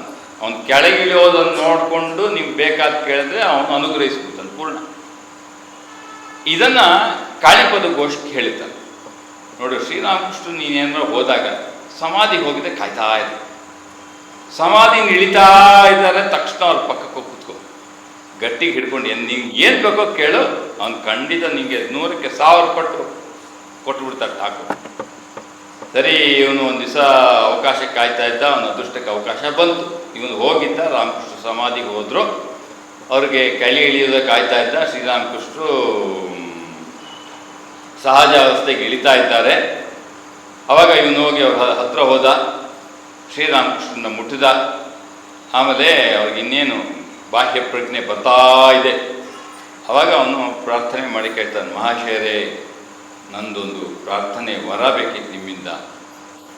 ಯಾಕೆ ಶ್ರೀರಾಮಕೃಷ್ಣ ಕೇಳ್ತಾರೆ, ಏನು ಬೇಕು ನಿಮಗೆ? ಮಹಾಶಯರೇ, ಮುಕ್ತಿ ಬೇಕು. ಶ್ರೀರಾಮಕೃಷ್ಣ ಏನು ಹೇಳ್ತಾರೆ ಗೊತ್ತಾ? ಅಷ್ಟೇನಾ, ಇನ್ನೇನು ಬೇಡವಾಗ ಕೇಳ್ತಾರೆ. ಅಷ್ಟೇನಾ, ಇನ್ನೇನ ಕೇಳ್ಕೊ ಅಂತ. ಇವರು ಮುಕ್ತಿ ಕೇಳ್ತಾನೆ. ನಮ್ಮದೇ ಎಲ್ಲ ಸಾಧನೆ, ಅಪ್ಪ ಭವಸಾಗರ ತಾಟ್ಸು, ಸಾಕಪ್ಪ ಸಂಸಾರ ಅವಸ್ಥೆ ಎಲ್ಲ ಕೇಳಿದ್ದೇನು, ಮುಕ್ತಿಗೆ ಹಾಕಿಲ್ವಾ? ಅದಕ್ಕೆ ಅವನು ಕಾಳಿಪದಕ್ಕೆ ಕೇಳ್ತಾನೆ, ಮಹಾಶಯರೇ ಮುಕ್ತಿ ಬೇಕು ಅಂತ. ಅಷ್ಟೇನಾ, ಇನ್ನೇನ ಕೇಳೋ ಅಂತ. ಇಲ್ಲ, ಅಷ್ಟೇ ಸಾಕು ನನಗೆ. ಅಂದರೆ ಈ ಗುರುಭಾವದಲ್ಲಿದ್ದಂಥ ಶ್ರೀರಾಮಕೃಷ್ಣರ ಅವಸ್ಥೆ ಹೇಗಿದೆ ಅಂತಂದರೆ, ಇದೆಲ್ಲ ನಾನು ಉದಾಹರಣೆ ಕೊಡ್ತಾ ಇದ್ದೀನಿ, to connect it to Gurushakti, ಗುರು ಅಥವಾ ಗುರುಭಾವ. ಇಲ್ಲಿ ಇನ್ನೊಂದು ಅಂಶವನ್ನು ನಿಮಗೆ ಒಂದು ಸೇರಿಸಲಿಕ್ಕೆ, ಆಲೋಚಿಸಲಿಕ್ಕೆ ಒಂದು ಅಂಶ ಸೇರಿಸ್ತೀನಿ. ಒಂದು ಐಡಿಯಾ, ಅಂಶ ಅಲ್ಲ, ಒಂದು ಐಡಿಯಾ, ಒಂದು ವಿಚಾರ. ಈಗ ಶ್ರೀರಾಮಕೃಷ್ಣರ ಮನಸ್ಸು ಅಥವಾ ಅವತಾರದ ಮನಸ್ಸು ಹೇಗಿರ್ತದೆ? ಈಗ ನೋಡಿ, ರಾಮಕೃಷ್ಣ ಸಾಧನೆ ಅಂತ ಇಳಿಬೇಕಾದ್ರೆ ಹೇಗೆ ಇಳಿದ್ರು? ಫಸ್ಟು ಗದಾಧರನಾಗಿದ್ದಾಗ ಅವನು ಶಾಲೆಯಲ್ಲಿ ಹೋಗ್ತಾ ಒಂದು 4ನೇ ಕ್ಲಾಸ್ವರೆಗೂ ಹೋದ. ಆಮೇಲೆ ಏನು ಹೆಚ್ಚಿಗೆ ಮುಂದುವರಿಸಲಿಲ್ಲ, ಶಾಲೆ ಮುಂದುವರಿಲಿಲ್ಲ ಅಲ್ಲ. ಮುಖ್ಯವಾಗಿ ಗಣಿತ ಅಂದರೆ ರಾಮಕೃಷ್ಣಗೆ ಆಗೋದಿಲ್ಲ, ಮ್ಯಾಥಮೆಟಿಕ್ಸ್ ಆಗಲ್ಲ. ಸೊ ಒಳ್ಳೊಳ್ಳೆ ಮ್ಯಾಥಮೆಟಿಷಿಯನ್ಸು ಶ್ರೀರಾಮಕೃಷ್ಣ ಲೆಕ್ಕದಲ್ಲಿ ಬರೋದು. ಅದಕ್ಕೆ ನಾನು ಹೇಳ್ತೀನಿ, ಶ್ರೀರಾಮಕೃಷ್ಣ ಗೊತ್ತಿರೋ ಮ್ಯಾಥಮೆಟಿಕ್ಸ್ ನಮ್ಗೆ ಗೊತ್ತಿಲ್ಲ. ಅವನಿಗೆ 2+2 2x2 ಗೊತ್ತಿಲ್ಲ. ಅದು ಅವ್ನಿಗೆ ಗೊತ್ತಿರೋ 2+2 2x2 ನಮ್ಮನ್ನ ಆಟ ಆಡಿಸ್ತಾನೆ. ಅಂಥ ಕ್ಯಾಲ್ಕುಲೇಷನ್ ಅವ್ನಿಗೆ ಗೊತ್ತು. ಅದು ಅವನಿಗೆ ಗಣಿತ ಅಂತೂ ಇಷ್ಟಪಡ್ತಾನೆ ಇರಲಿಲ್ಲ ಶ್ರೀರಾಮಕೃಷ್ಣ. ಅವ್ರು ಒಳಗೆ ಹೋಗ್ತಿರ್ಲಿಲ್ಲ. ಕೊನೆಗೆ ಬಿಟ್ಟರು. ಅಣ್ಣ ರಾಮ್ಕುಮಾರ ಕೊನೆಗೇನೋ, ಇವನು ಕಾಮರ್ಪುಕರದಲ್ಲಿದ್ದರೆ ಓದಲಿಕ್ಕಾಗಲ್ಲ, ಓದಲ್ಲ, ಏನಾದರೂ ನನಗೆ ಸಹಾಯ ಮಾಡಲಿ ಅಂತ ಕಲ್ಕಟ್ಟಾನಲ್ಲಿ ಬಂದ. ಅವನು ದಕ್ಷಿಣೇಶ್ವರದಲ್ಲಿ ಕಾಳಿ ಮಂದಿರದ ಅರ್ಚಕ ವೃತ್ತಿಯನ್ನು ತೆಗೆದುಕೊಂಡ, ರಾಣಿ ರಾಸ್ಮಣಿ ಕೇಳಿಕೊಂಡು ಅಂತ. ಇವನು ಮುಂದೆ ತದನಂತರ ಗದಾಧರನು ಕೂಡ ಅರ್ಚಕನಾದ ಅಲ್ವಾ. ಬೇಸಿಕಲಿ ಫಸ್ಟ್ ಕಾಳಿ ಮಂದಿರ ಕೇನೋರಾಮ್ನಿಂದ ಶಕ್ತಿಮಂತ ದೀಕ್ಷೆ. ಯಾವಾಗಲೇ ಆಗಲಿ ಕಾಳಿ ಇತ್ಯಾದಿ ದೇವಿಯರ ಆರಾಧನೆಯನ್ನು ಮಾಡಬೇಕು, ನಿತ್ಯ ಪೂಜೆ ಮಾಡಬೇಕು. ಅಂದರೆ ಶಕ್ತಿ ಮಂತ್ರ ದೀಕ್ಷೆ ಆಗಿದ್ರೆ ಮಾತ್ರ, ಇಲ್ಲಾಂದರೆ ಪೂಜೆ ಮಾಡಲಿಕ್ಕೆ ಅಧಿಕಾರ ಇಲ್ಲ. ಯೋಗ್ಯತೆ ಇಲ್ಲ, ಅಧಿಕಾರ ಇಲ್ಲ. ಸರಿ, ಕೇನೋರಾಮ ಬಂದ, ಶಕ್ತಿ ಮಂತ್ರ ದೀಕ್ಷೆ ಕೊಟ್ಟ. ಆದರೆ ಶ್ರೀರಾಮಕೃಷ್ಣರಿಗೆ ಸಾಧನೆ ಹೇಗೆ ಮಾಡಬೇಕು ಅಂತ ಯಾರು ಹೇಳಿದರು? ಇಲ್ಲಿ ಇದು ಸೂಕ್ಷ್ಮವಾದ ವಿಚಾರ ಇದು. ಆದರೆ ಅವರೇನು ಮಾಡಿದ್ರು? ಅವ್ರದ್ದು ಒಂದೇ ಒಂದು ಐಡಿಯಾ, ಒಂದೇ ಒಂದು ಥಾಟ್. ಅವರೇನು ಹೇಳಿದ್ರು? ಈಗ ನಾನು ಕಾಳಿ ಪೂಜೆ ಮಾಡ್ತಾ ಇದ್ದೆ. ಕಾಳಿ ಅಂತಂದರೆ ಭಗವಂತ ಅಥವಾ ಭಗವತಿ. ಸೊ ಏನು ಭಗವಂತ ಅಂದರೆ ನಾವೇನು ಹೇಳ್ತೀವಿ? ಸತ್ಯ, truth. God is equal to truth, truth is equal to God. ಭಗವಂತನೇ ಸತ್ಯ, ಸತ್ಯವೇ ಭಗವಂತ. ಅದರಿಂದ ಇದು ಸತ್ಯ ಆದಮೇಲೆ ನಂಗೆ ಕಾಣಬೇಕು, ಅಸತ್ಯ ಆದರೆ ಇಲ್ಲ ಅಂತ. ಇವ್ರದ್ದು ಇಷ್ಟೇ ಸಾಧನ ಕ್ರಮ. ಕಾಳಿ ಇದ್ದಾಳೆ ಅಂದರೆ ನೋಡಬೇಕು, ಅವಳಿಲ್ಲ ಅಂತಂದರೆ ಇಲ್ಲ ಅಷ್ಟೇ, ಇದ್ರೆ ಕಾಣಬೇಕು. ಇಷ್ಟೇ ಅವ್ರ ಫಾರ್ಮುಲಾ. ಅದರಿಂದ ಏನು ಮಾಡಿದ್ರು? ಅವ್ರಿಗೆ ಆಧಾರ ಇದ್ದದ್ದು ಇಷ್ಟೇ, ಏನು ವ್ಯಾಕುಲತೆ ತೀವ್ರವಾಗಿ ಅವರು. ಅದಕ್ಕೆ ನೋಡಿ, ಪ್ರತಿ ದಿವಸ ಪ್ರತಿ ಕ್ಷಣ ಅವ್ರು ಸೂರ್ಯ ಉದಯ ಆಗಿ ಸೂರ್ಯಾಸ್ತ ಆಗ್ತಾ ಇದೆ ಅಂತಂದ್ರೆ ಅವ್ರಿಗೆ ದುಃಖ ಉಮ್ಮಳಿಸಿ ಬರ್ತಾ ಇತ್ತು. ಶ್ರೀರಾಮಕೃಷ್ಣ ಏನೋ ಇಂದಿನ ದಿನ ಕಳೆಯಿತು, ಇವತ್ತು ದಿವಸ ಕಳೆದು ಹೋಯ್ತು, ಭಗವಂತನ ದರ್ಶನ ಆಗಲಿಲ್ಲ, ಇದ್ದಿದ್ರೆ ಬರ್ಬೇಕು. ಅದಕ್ಕೆ ಏನು ಹೇಳ್ತಿದ್ರು, ರಾಮಪ್ರಸಾದ ಇವ್ರಿಗೆಲ್ಲ ನೀನು ದರ್ಶನ ಕೊಟ್ಟಂತೆ ರಾಮಪ್ರಸಾದನ ಹಾಡುಗಳನ್ನೆಲ್ಲ ಹಾಡ್ತಾ ಇದ್ರು. ನಿಬಿಡ ಅಂದಾರಮನ ರಾಮಪ್ರಸಾದಲ್ಲ, ಆದರೂ ನಿಬಿಡ ಅಂದಾರಮ ವಿವೇಕಾನಂದರೆಲ್ಲ ಶ್ರೀರಾಮಕೃಷ್ಣ ಮುಂದೆ ಹಾಡು ಹೇಳಿದ್ದಾರೆ, ಕಳೆದು ಈ ಹಾಡುಗಳನ್ನೆಲ್ಲ ಹಾಡಿದ್ದಾರೆ. ನೀನು ಇದೆಯಂತೆ, ಇದ್ದರೆ ನೋಡಬೇಕು. ಅವ್ರಿಗೆ ಯಾವುದಾದ್ರೂ ಸತ್ಯ ಅಂದರೆ ಕಾಣಬೇಕು ಅಂತ ವ್ಯಾಕುಲತೆ. ನಮಗೇನು ಇದ್ರೆ ಹೌದು ಇರ್ತಾನೆ, ಇದೆ ಅಂದರೆ ಕಾಣಬೇಕು ಅಂತಂದ್ರೆ ಪೂರ್ಣವಾದ ವ್ಯಾಕುಲತೆ. ಅದರಿಂದ ಏನು ಹೇಳ್ತಾ ಇದ್ದಾರೆ ಶ್ರೀರಾಮಕೃಷ್ಣರು, ನೀನು ಯಾವುದನ್ನು ನಂಬಿದೆಯೋ ಅಂದ್ರೆ ಪಥ ಯಾವುದೇ ಇದ್ರೂ ತೊಂದರೆ ಇಲ್ಲ, ಅದು ವ್ಯಾಕುಲತೆ ಇತ್ತು, ಆ ಪಥದಲ್ಲಿ ನಿಮ್ಗೆ ಭಗವಂತ ಸಿಕ್ಕಲೇಬೇಕು. ಅದು ಜತೋಮತ್ ತಥೋಪತ್, as many faith so many path. ನಿನ್ನ ಶ್ರದ್ಧೆ ಇದೆಯೋ, ನೀನು ತಪ್ಪಿದ್ರೂ ಪರವಾಗಿಲ್ಲ, ದಾರಿಗೆ ಬರ್ತೀನಿ. ಯಾಕೆ ವ್ಯಾಕುಲತೆ? ಏನು ಯಾವುದ್ರ ಮೇಲೆ ವ್ಯಾಕುಲತೆ? ಸತ್ಯವನ್ನ ಕಾಣಬೇಕು ಅಥವಾ ಅನುಭವಿಸಬೇಕು ಎಂಬ ವ್ಯಾಕುಲತೆ ಇರೋದ್ರಿಂದ ಯು ಹ್ಯಾವ್ ಟು, ನೀವು ಬರಲೇಬೇಕು ಭಗವಂತನೊಂದಿಗೆ. ಶ್ರೀರಾಮಕೃಷ್ಣ ಪೂರ್ಣವಾಗಿ ಅದಕ್ಕೆ ನರೇಂದ್ರ ನೋಡಿ ಬಂದ, ಅವನಿಗೇನು ಭಗವಂತ ಇದ್ದಾನೆ ಅಂತ, ಅವನು ಎಂಥ ನರೇಂದ್ರ ಭಗವಂತನ ನಂಬ್ತಾ ಇರಲಿಲ್ಲ, ಸಾಕಾರ ರೂಪ ನಂಬ್ತಾ ಇರಲಿಲ್ಲ, ಅವನು ಕರ್ಮ ಥಿಯರಿ ಒಪ್ತಾ ಇರಲಿಲ್ಲ, ಆಮೇಲೆ ಅದ್ವೈತ ವೇದಾಂತವನ್ನು ನಂಬುತ್ತಾ ಇರಲಿಲ್ಲ, ಭಗವಂತನಿಗೆ ರೂಪವೇ ಇದೆ ಅಂತ ಒಪ್ತಾ ಇರಲಿಲ್ಲ. ಹೀಗಿದ್ದು ಶ್ರೀರಾಮಕೃಷ್ಣ ಹತ್ರ ಬಂದು ಅವನು ಕೇಳಿದ್ದೇನೋ ಭಗವಂತನ ಇದ್ದಾನೆ, ಅವನು ನಮ್ಮತ್ತ ಭಗವಂತನ ಇದ್ದಾನೆ ಅಂದರೆ ನಾವು ಇದ್ದಾನೆ ನಂಬ್ತೇವೆ, ಅವನಿಗೆ ಇದ್ದಾನೆ ಅಂದರೆ ಕಾಣಬೇಕು ಅಂತ ಅರ್ಥ, ಇಲ್ಲ ಅಂತಂದ್ರೆ ಭಗವಂತನ ನಂಬೋದು ತಪ್ಪು ಅಂತ. ಹಾಗಾಗಿ ಅವನು ಬಂದು ಕೇಳಿದ ಶ್ರೀರಾಮಕೃಷ್ಣನ್ ಭಗವಂತನ ಇದ್ದಾನ ಅಂತ. ಶ್ರೀರಾಮಕೃಷ್ಣರು ಅದಕ್ಕೋಸ್ಕರನೇ ಅವ್ರು ಹೇಳ್ತಾರೆ, ನೋಡಿಯಪ್ಪ, ಸತ್ಯಾನ್ವೇಷಕನಾಗಬೇಕಾದ್ರೆ ಬೇಕಾದ ಒಂದೇ ಒಂದು ಲಕ್ಷಣ, ಹಾದಿ ಏನೇ ಇರಲಿ, ವ್ಯಾಕುಲತೆ ಇತ್ತೋ ಯಾವುದೇ ಪಥ ತಗೊಳ್ಳಿಯಪ್ಪ, ನೀವು ಗುರಿಗೆ ಬಂದು ತಲುಪ್ತೀರಿ. ಆ ದೃಷ್ಟಿಯಿಂದ ಶ್ರೀರಾಮಕೃಷ್ಣ ಈ ವಿಚಾರ ಇದೆಯಲ್ಲ, ಏನೋ ಅವನು ಈ ವ್ಯಾಕುಲತೆಯಿಂದಲೇ ಎಲ್ಲ ಹಾದಿ, ಅದ್ವೈತ ವೇದಾಂತ ಆಗ್ಬೋದು, ತಂತ್ರ ಸಾಧನೆ ಆಗ್ಬೋದು, ಆಮೇಲೆ ವಾತ್ಸಲ್ಯ ಭಾವ ಆಗ್ಬೋದು, ಮಧುರ ಭಾವ ಆಗ್ಬೋದು, ದಾಸ್ಯ ಭಾವ ಆಗ್ಬೋದು, ಇಸ್ಲಾಂ ಧರ್ಮ ಆಗ್ಬೋದು, ಮತ್ತೆ ಕ್ರೈಸ್ತ ಮತದ ಅನುಭವಗಳಾಗಬಹುದು, ಎಲ್ಲವನ್ನೂ ಕೂಡ ಶ್ರೀರಾಮಕೃಷ್ಣ ಯಾರೋ ಬಂದು ನಿಖರವಾಗಿ ಹೇಳೋದಕ್ಕಿಂತ ಮುಂಚೆನೆ ಅವರ ಆಂತರ್ಯದಲ್ಲಿ ಅನುಭವ ಆಗಿದ್ದು, ಸತ್ಯ ಇದ್ರೆ ಕಾಣಬೇಕು, ಕಾಣಲಿಕ್ಕೆ ವ್ಯಾಕುಲತೆ ಬರಬೇಕು, ಇಷ್ಟೇ. ಗುರುನೂ ಇಲ್ಲ ಲೆಕ್ಕ ಹಾಕೊಂಡು. ಶ್ರೀರಾಮಕೃಷ್ಣಗೆ ಯಾರು ಗುರು? ಸಿದ್ಧಿ ಆದಮೇಲೆ ಗುರುಗಳು ಬಂದದ್ದು, ಸಿದ್ಧಿಗಿಂತ ಮುಂಚೆ ಶ್ರೀರಾಮಕೃಷ್ಣ ಜೀವನದಲ್ಲಿ ಗುರು ಇರಲಿಲ್ಲ. ಆದರೆ ಸಂಪ್ರದಾಯದಲ್ಲಿ ಗುರು ಇಲ್ಲದೆ ಸಿದ್ಧಿ ಇರಬಾರ್ದು ಅಂತ ಸಂಪ್ರದಾಯ ಮರ್ಯಾದೆ ಕಾಪಾಡಲಿಕ್ಕೆ ಗುರುಗಳ ನಂತರ ಬಂದರು. ಅವಾಗ ಏನು ಹೇಳಿದ್ರು, ನನ್ಗೆ ಏನೇನು ಅನುಭವ ಆಯಿತು ಅದನ್ನೇ ಇವರೆಲ್ಲ ಹೇಳ್ತಾ ಇರೋದು ಅಂದ್ರು. ನನಗೆಲ್ಲ ಅನುಭವ ಆಗಿದೆ, ಇವರೆಲ್ಲ ಏನು ಹೇಳ್ತಾ ಇದ್ದಾರೆ, ಕಾಳಿ ಆಗಲಿ ನಂಗೆ ಏನು ಹೇಳಿದ್ರು ಅದನ್ನೇ ಇವರೆಲ್ಲ ಹೇಳ್ತಾ ಇದ್ದಾರೆ. ಅದರಿಂದ ಏನಿತ್ತು ನಮ್ಮ ಹಿಂದೂ ಧರ್ಮದಲ್ಲಿ ಆಗೇನಾಗಿತ್ತು, ಸಂಶಯ ಏನಿತ್ತು ಅಂತಂದರೆ, ಇವರೆಲ್ಲ ಸುಮ್ಮನೆ ಏನೋ ಮಾಡಿಕೊಂಡು ಉಪನಿಷತ್ತು ವೇದಾಂತ ಭಗವದ್ಗೀತೆ ಇದೆನ್ನೋ ಹೇಳ್ಬೋದು, ಸುಮ್ಮನೆ ಪಠನ ಮಾಡ್ತಾ ಇದ್ದಾರೆ, ಇಲ್ಲಿ ಸತ್ಯ ಇಲ್ಲ. ಈಗ ಏನಂತಾರೆ, ಬ್ರೈನ್ ವಾಷಿಂಗ್ ಅಂತ ಕರೀತಾರಲ್ಲ, ಫೆನೆಟಿಕ್ ಐಡಿಯಾಸಲ್ಲಿ ಏನು ಬ್ರೈನ್ ವಾಶ್ ಮಾಡಿಬಿಡೋದು. ಚಿಕ್ಕ ವಯಸ್ಸಿಂದ ಭಗವಂತನಿದ್ದಾನೆ, ಭಗವತೆ ಸತ್ಯ, ಭಗವತಿ ಸತ್ಯ, ಭಗವದ್ಗೀತೆ ಭಾಳ ಉತ್ತಮ ಅಂತ ಬ್ರೈನ್ ವಾಶ್ ಮಾಡಿಬಿಟ್ಟಿದ್ದಾರೆ. ನಮ್ಮ ಜನ ಸುಮ್ಮನೆ ಗೊಡ್ಡ ಸಂಪ್ರದಾಯ ಅಂತ ಹೇಳ್ಕೊಂಡು ಹೋಗ್ತಾ ಇದ್ದಾರೆ, ಇದ್ರಲ್ಲಿ ಸತ್ಯ ಇಲ್ಲ. ಅದಕ್ಕೆ ಶ್ರೀರಾಮಕೃಷ್ಣ ಏನು ಮಾಡಿದ್ರು, ಶಾಲೆಗೆ ಹೋಗಲಿಲ್ಲ, ಶಾಸ್ತ್ರ ಕಲೀಲಿಲ್ಲ, ಗುರುನ ಹಿಡ್ಕೊಳ್ಳಲಿಲ್ಲ, ಆದರೂ ಭಗವಂತನ ಕಂಡ್ರು. ಅದರಿಂದ ಏನಾಯ್ತು, ವೇದ ಉಪನಿಷತ್ ಭಗವದ್ಗೀತೆ ಸತ್ಯ ಅಂತ ಅನುಭವದಿಂದ ತೋರಿಸಿದ್ರು. ಆದ್ರಿಂದ ವೇದ ಸತ್ಯ, ಭಗವದ್ಗೀತೆ ಸತ್ಯ, ಉಪನಿಷತ್ತು ಸತ್ಯ ಅಲ್ವಾ. ಈಗ ಇಲ್ಲ ಅಂತಿದ್ರೆ ಅವ್ರ ಬ್ರೈನ್ ವಾಶ್ ಆಗಿತ್ತು, ಅದರಿಂದ ಹಿಂಗೆ ಹೇಳ್ತಾ ಇದ್ದಾರೆ. ನೋ, ಅದಕ್ಕೆ ಗುರುನೂ ಹಿಡ್ಕೊಳ್ಳಿಲ್ಲ, ನಮ್ಮ ಥರ ಶಾಲೆಗೂ ಹೋಗಲಿಲ್ಲ, ಶಾಸ್ತ್ರಾಧ್ಯಯನೂ ಮಾಡಲಿಲ್ಲ ಶ್ರೀರಾಮಕೃಷ್ಣ. ಆದರೆ ತಾಯಿ ಕಾಳಿ ಇದ್ದಾಳೆ, ಸತ್ಯನ ಮೇಲೆ ಮಾತ್ರ ನಿಂತ್ಕೊಂಡ್ರು. He stood only on truth, ಇದ್ರೆ ಕಾಣಬೇಕು. He wants nothing except truth. ಆದ್ದರಿಂದ ಇದೊಂದು ಬಹಳ ಮುಖ್ಯವಾದ ಅಂಶ ಶ್ರೀರಾಮಕೃಷ್ಣ ಜೀವನದಲ್ಲಿ, ಸಾಧನೆ ಮತ್ತು ವ್ಯಾಕುಲತೆ ಮತ್ತು ಈ ವಿಚಾರಕ್ಕೋಸ್ಕರ. ಅದರಿಂದ ಶ್ರೀರಾಮಕೃಷ್ಣ ಈ ರೀತಿಯಾಗಿ ಅವರು ಬ್ರಹ್ಮ ಸಾಕ್ಷಾತ್ಕಾರವನ್ನು ಮಾಡಿಕೊಂಡಿದ್ದರಿಂದ ಅವನು ಗುರುಭಾವದಲ್ಲಿ, ಗುರು ಶಕ್ತಿಯಲ್ಲಿ, ಗುರು ಸ್ಥಾನದಲ್ಲಿ, ಗುರು ಮಹಾರಾಜನಾಗಿ ನಿಲ್ಲಕ್ಕೆ ಅದು ಅವತಾರದಲ್ಲಿ ಲೀಲೆಯಲ್ಲಿ ಸಾಧ್ಯವಾದದ್ದಕ್ಕೆ ಇದು ಒಂದು ಮುಖ್ಯವಾದ ಅಂಶ. ಅದರಿಂದ ಅವ್ರು ಏನು ಮಾಡ್ತಾರೆ ನೋಡಿ, ಅವರ ಗೃಹಿ ಭಕ್ತರಿದ್ದು ಯಾರು, ನಾಗಮಹಾಶಯರು, ರಾಮಚಂದ್ರ ದತ್ತ, ಮಾಸ್ಟರ್ ಮಹಾಶಯ, ಇವರೆಲ್ಲ ಶ್ರೀರಾಮಕೃಷ್ಣನ್ ಏನು ಕೇಳ್ತಾರೆ ಹೇಳಿ? ಮಾಸ್ಟರ್ ಮಹಾಶಯ ಎಷ್ಟು ಸಲ ಕೇಳಿರ್ತಾನೆ, ಮಹಾಶಯರೇ ದಯವಿಟ್ಟು ನನಗೆ ಸನ್ಯಾಸವನ್ನು ತಗೊಳ್ಳಿಕ್ಕೆ ಅನುಗ್ರಹಿಸಿ. ಶ್ರೀರಾಮಕೃಷ್ಣ ಹೇಳ್ತಾರೆ, ನೀನು ಸನ್ಯಾಸ, ನೀನು ಗೃಹಸ್ಥನಾಗಿ ಉಳಿ ಅಂತ. ನಾಗಮಹಾಶಯನ ತ್ಯಾಗಕ್ಕೆ ನೀವು ಇದು ದೇರ್ಸ್ ನಾಟ್ ಕಂಪ್ಯಾರಿಸನ್. ನೀವು ಓದಿದಿರ ಗೊತ್ತಿಲ್ಲ ನನಗೆ. ನಾಗಮಹಾಶಯ ಈಗಿನ ಬಾಂಗ್ಲಾದೇಶ, ಈಗ ಅದು ಬಾಂಗ್ಲಾದೇಶ ಕೊಟ್ಟೋಗಿದೆ, ಮುಂಚೆ it's A part of India, undivided Bengal. ಅವನು ಎಂಥ ತ್ಯಾಗ ಅಂತಂದರೆ ಅಪ್ಪ, ಬಹುಶಃ ಆ ರೀತಿಯಾಗಿ ಜೀವನ ನಡ್ಸೋಕ್ಕಾದ ನನಗೆ ಈಗಲೂ ಅವನು ಫಸ್ಟ್ ಟೈಮ್ ನಾನು ಜೀವನ ಓದಿದ್ನಲ್ಲ, ಈ ಥರ ಎಲ್ಲ ವ್ಯಕ್ತಿಗಳು ಈ ಭೂಮಿಲಿ ಇರ್ಬೋದಾ ಅಂತ ನನಗೆ ಒಂದು ಸ್ವಲ್ಪ ಡೌಟ್ ಆಯಿತು. ನಾನು ಯುವಕನಾಗಿದ್ದು ಓದಿದ್ದು ಇದನ್ನೆಲ್ಲ as a young man, young boy of a college days. ನಾಗಮಹಾಶಯನ ಜೀವನ ಒಂದು ಘಟನೆ ಏನು ಬರುತ್ತೆ ಗೊತ್ತಾ?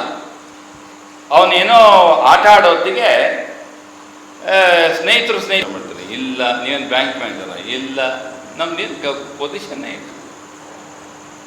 ಅದಕ್ಕೆ ನಾವು ಒಳಗಡೆ ಯಾರು ಏನು ನಮ್ಗೆ ಎಷ್ಟು ಹಗುಲು ಇರ್ತಾ ಇದೆ ಅಲ್ಲ, ಸೋ ಫ್ರೀ ಆರ್ಟ್.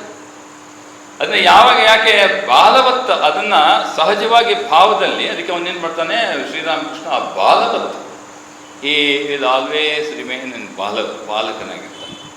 ಅದಕ್ಕೆ ಸಣ್ಣ ವಿಚಾರಗಳು ತುಂಬ, ಈ ಘಟನೆಗಳು ತುಂಬ ಭಾಳ ಎಕ್ಸೆಪ್ಷನಲ್. ಠಾಕೂರ್ ತುಂಬ ವಚನದಲ್ಲಿ ತುಂಬ ಬರುತ್ತೆ ಇದಕ್ಕೆ ಸಂಬಂಧಪಟ್ಟಂಥ ಉದಾಹರಣೆ.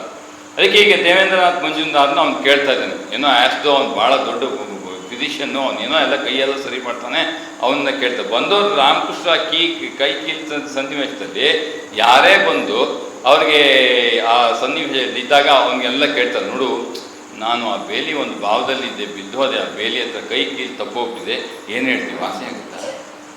ಈ ರಾಖಾಲ ಇದ್ದಾನೆ ಬ್ರಹ್ಮಾನಂದ, ಅವನಿಗೆ ತುಂಬ ನಾಚಿಕೆ. ಈ ಕಂಡವನ ಮುಂದೆ ಎಲ್ಲ ಕೈ ತೋರಿಸ್ಕೊಂಡು ಯಾಕಪ್ಪ, ನಾವು ಸಭ್ಯರು. ಅದಕ್ಕೆ ಅವನೇನು ಮಾಡ್ತಾನೆ, ಒಂದು ಶಾಲ್ ತಂದು ಬದುಸ್ತಾನೆ ಶ್ರೀರಾಮಕೃಷ್ಣಗೆ. ಬೇರೆಯವ್ರಿಗೆ ಯಾಕೆ ನಿಮ್ಮ ಕೈ ಕೀಲ್ ತಪ್ಪಿದ್ವಿ, ಏನು ಅನ್ಕೊಳ್ತಾರೆ, ಈ ವಯಸ್ಸಲ್ಲಿ ಬಿದ್ದು ಕೈ ಬರ್ಕೊಂಡು ಬೇಜಾರು ಮಾಡ್ಕೊಳ್ಳೋದು, ಅಷ್ಟು ಗೊತ್ತಾಗಲ್ಲ ನಿಮಗೆ ಅಂತ ಹೇಳ್ತಾರೆ. ಅದಕ್ಕೆ ಅವನೇನು ಮಾಡ್ತಾನೆ, ಒಂದು ಶಾಲ್ ಮುಚ್ತಾನೆ. ಶ್ರೀರಾಮಕೃಷ್ಣ ಹೇಳ್ತಾನೆ, ನೋಡಿ ಅವನು ಅದನ್ನು ಹೇಳ್ತಾರೆ, ಇವನು ಬಂದು ಶಾಲ್ ಮುಚ್ತಾನೆ, ನೋಡಿ ಇದು ಕೈ ತೆಗೆದು ನನ್ನ ಕೈ ತಪ್ಪಿದೆ ಅಂತ ರಾಮಕೃಷ್ಣ ಭಾಳ. ಅದಕ್ಕೆ ಇಟ್ ಇಸ್ ಫುಲ್ ಆಫ್ ಬಾಲವತ್ತು. ಹಾಗಾಗಿ ಮಂಜುಮ್ದಾರ್ಗೆ ಇದು ಇಂಪ್ರೆಸ್ ಆಗ್ತದೆ, ಏನಪ್ಪ ಇವನು ಇಷ್ಟು ಸರಳವಾದ ಬಾಲಕನಂತಿದ್ದಾನೆ. ಅದಾಗಿ ಅವನು ಅಲ್ಲೇ ಉಳ್ಕೊಂಡ್ಬಿಡ್ತಾನೆ. ಸಂಜೆ ಅಷ್ಟು ಜ್ವರ ಶುರುವಾಗುತ್ತೆ. ಜ್ವರ ಆದ್ಮೇಲೆ ಮನೆಗೆ ಹೋಗ್ತಾನೆ. ಮನೆಗೆ ಹೋದ ಮೇಲೆ ಅವನಿಗೆ ಮಲೇರಿಯಾ ಅಂತ ಗೊತ್ತಾಗ್ತದೆ. ಮಲೇರಿಯಾ ಎಷ್ಟು 49 ದಿವಸ ಮಲೇರಿಯಲ್ಲಿ ಹಾಸಿಗೆ ಇರ್ತಾನೆ ನೋಡಿ. ಈಗೆಲ್ಲ ನಾವೆಲ್ಲ ಒಂದು 2-3 ದಿವಸದಲ್ಲಿ ಒಂದು ಆ್ಯಂಟಿಬಯೋಟಿಕ್ಸ್ ತೊಗೊಂಡು ಟಕ್ ಅಂತ ಬ್ಯಾಕ್ ಟು ವರ್ಕ್ ಅಲ್ಲ. ಆಗ 49 ದಿವಸ ಒಬ್ಬ ಕೆಲಸ ಮಾಡೋನು 49 ದಿವಸ ಮನೇಲಿ ಮಲಗಿದ್ರೆ ಎಷ್ಟು ತೊಂದರೆ ಆಗಿತ್ತು ಸಂಸಾರಕ್ಕಲ್ಲ. But that was the condition Indian society during those days. ಸರಿ 49 ದಿವಸ ಆಯಿತು, ಅದೇ ಹೇಳಿದ್ನಲ್ಲ. ಅವನಿಗೆ ಆವಾಗ ಎಚ್ಚರ ಆಗ್ತಾ ಇದ್ದಾಗೆಲ್ಲ ಅವನೇನು ಭಾವಿಸ್ಕೊಳ್ತಾ ಇದ್ದ, ಮಧ್ಯ ಅವನೇನು ಕೊಡ್ತಾ ಇದ್ದ, ಅವ್ನು ಡಿಲಿರಿಯಂ ಅಂದರೆ ಅರ್ಧ ಪ್ರಜ್ಞೆ ಇತ್ತು, ಅರ್ಧ ಮೂರ್ಛಿತ, ಆ ಥರ ಅರ್ಧ ಪ್ರಜ್ಞೆ. ಆ ಸಂದರ್ಭದಲ್ಲಿ ಅವನು ಆಲೋಚನೆ ಮಾಡ್ತಾ ಇದ್ದ, ನಾನು ದಕ್ಷಿಣೇಶ್ವರದಲ್ಲಿ ಶ್ರೀರಾಮಕೃಷ್ಣ ನೋಡ್ತಾ ಇದ್ದೀನಿ, ಇತ್ಯಾದಿ ಅವನು ಮೆಲುಕು ಹಾಕ್ತಾ ಇದ್ದ. ಆಮೇಲೆ ಶ್ರೀರಾಮಕೃಷ್ಣ ದರ್ಶನವನ್ನು ಮಾಡ್ತಾ ಇದ್ದ. ಸರಿ, ಎಲ್ಲ ಗುಣಮುಖ ಆಯಿತು. ಗುಣಮುಖ ಆದ್ಮೇಲೆ ಪ್ರಾಬ್ಲಮ್ ಏನಾಗಿದ್ದು, ಚೆನ್ನಾಗಾದ್ಮೇಲೆ ಪ್ರಾಬ್ಲಮ್ ಏನಾಯಿತು, ಚಿಂತೆ ಮಾಡೋಕ್ಕೆ ಶುರು ಮಾಡ್ದ. ಬುದ್ಧಿ ಉಪಯೋಗಿಸ್ದ. ಏನು ಉಪಯೋಗಿಸ್ದ ಬುದ್ಧಿ? ನೋಡಪ್ಪ, ನಮ್ಮಲ್ಲಿ ಏನೋ ಒಂದು ನಂಬಿಕೆ, ಸಾಧು ಸಂತರು ಈ ಥರ ಎಲ್ಲರೂ ಹೋಗಿ ಅವ್ರನ್ನೆಲ್ಲ ದರ್ಶನ ಮಾಡಿದ್ರೆ ಏನು ಸಿಗುತ್ತೆ, ಒಂದು ಶಾಂತಿ ಸಮಾಧಾನ ಸಿಗ್ಬೇಕು ತಾನೆ. ನಾವು ಹೋಗೋದೇ ಅದಕ್ಕೆ, ಹೆಚ್ಚಿನ ಜನ ಶಾಂತಿ ಸಮಾಧಾನ ಬೇಕು. ಶಾಂತಿ ಸಮಾಧಾನ ಸಿಗ್ತಾ ಇದ್ರೆ ಯಾರಲ್ಲಿ ಹೋಗ್ತಾರೆ ಹೇಳಿ? ಸರಿ, ಇವನು ಅಂದ್ಕೊಂಡ, ನನ್ನ ಶಾಂತಿ ಮತ್ತು ಸಮಾಧಾನ ನಮಗೆ ಲಭ್ಯ ಆಗಬೇಕಾಗಿತ್ತು. ಹೋಗಿದ್ದ ದಿವಸನೇ ಮಲೇರಿಯಾ ಒಂದು 49 ದಿವಸ ಬದುಕ್ತೀನೋ ಸಾಯ್ತೀನೋ ಅಂತ ಅವಸ್ಥೆ ಬಂತಲ್ಲ. ಹಾಗಾದರೆ ಇವರು ಸಾಧುಗಳಲ್ಲ. ಇವನು ದರ್ಶನ ಆಗಿದೆ, ಆ ಬಾಲಕ ಸ್ವಭಾವದನ್ನು ಕಂಡಿದ್ದಾನೆ. ಇವನು ಮಧ್ಯ ಒಂದಷ್ಟು ಒಳಗಡೆ ಆಂತರ್ಯದಲ್ಲಿ ಏನೋ ಒಂದು ಉತ್ಸಾಹ ಸಿಕ್ಕಿದೆ. ಆದರೆ ಇವನಿಗೆ ಈ ನಕಾರಾತ್ಮಕ ಚಿಂತನೆ, ನಾನು ಇರ್ತೀನೋ ಹೋಗ್ತೀನೋ ನಂಗೆ ಆಗ್ಬಿಟ್ಟಿತ್ತಲ್ಲ, ಹಾಗಾಗಿತ್ತು ಅಂತಂದರೆ ಹಾಗಾದರೆ ನಾನು ಇವರು ಸಾಧುನೋ ಹೌದೋ ಇಲ್ಲೋ ಅಂಥೇಳಿ ಅವನು ಹೋಗೋದು ಬಿಟ್ಟುಬಿಡ್ತಾನೆ. ದಕ್ಷಿಣೇಶ್ವರ ಮತ್ತೆ ಬರಲ್ಲ. ಸರಿ, ಕೆಲವು ದಿನಗಳು ಉಳಿತು, ತಿಂಗಳಾಯಿತು.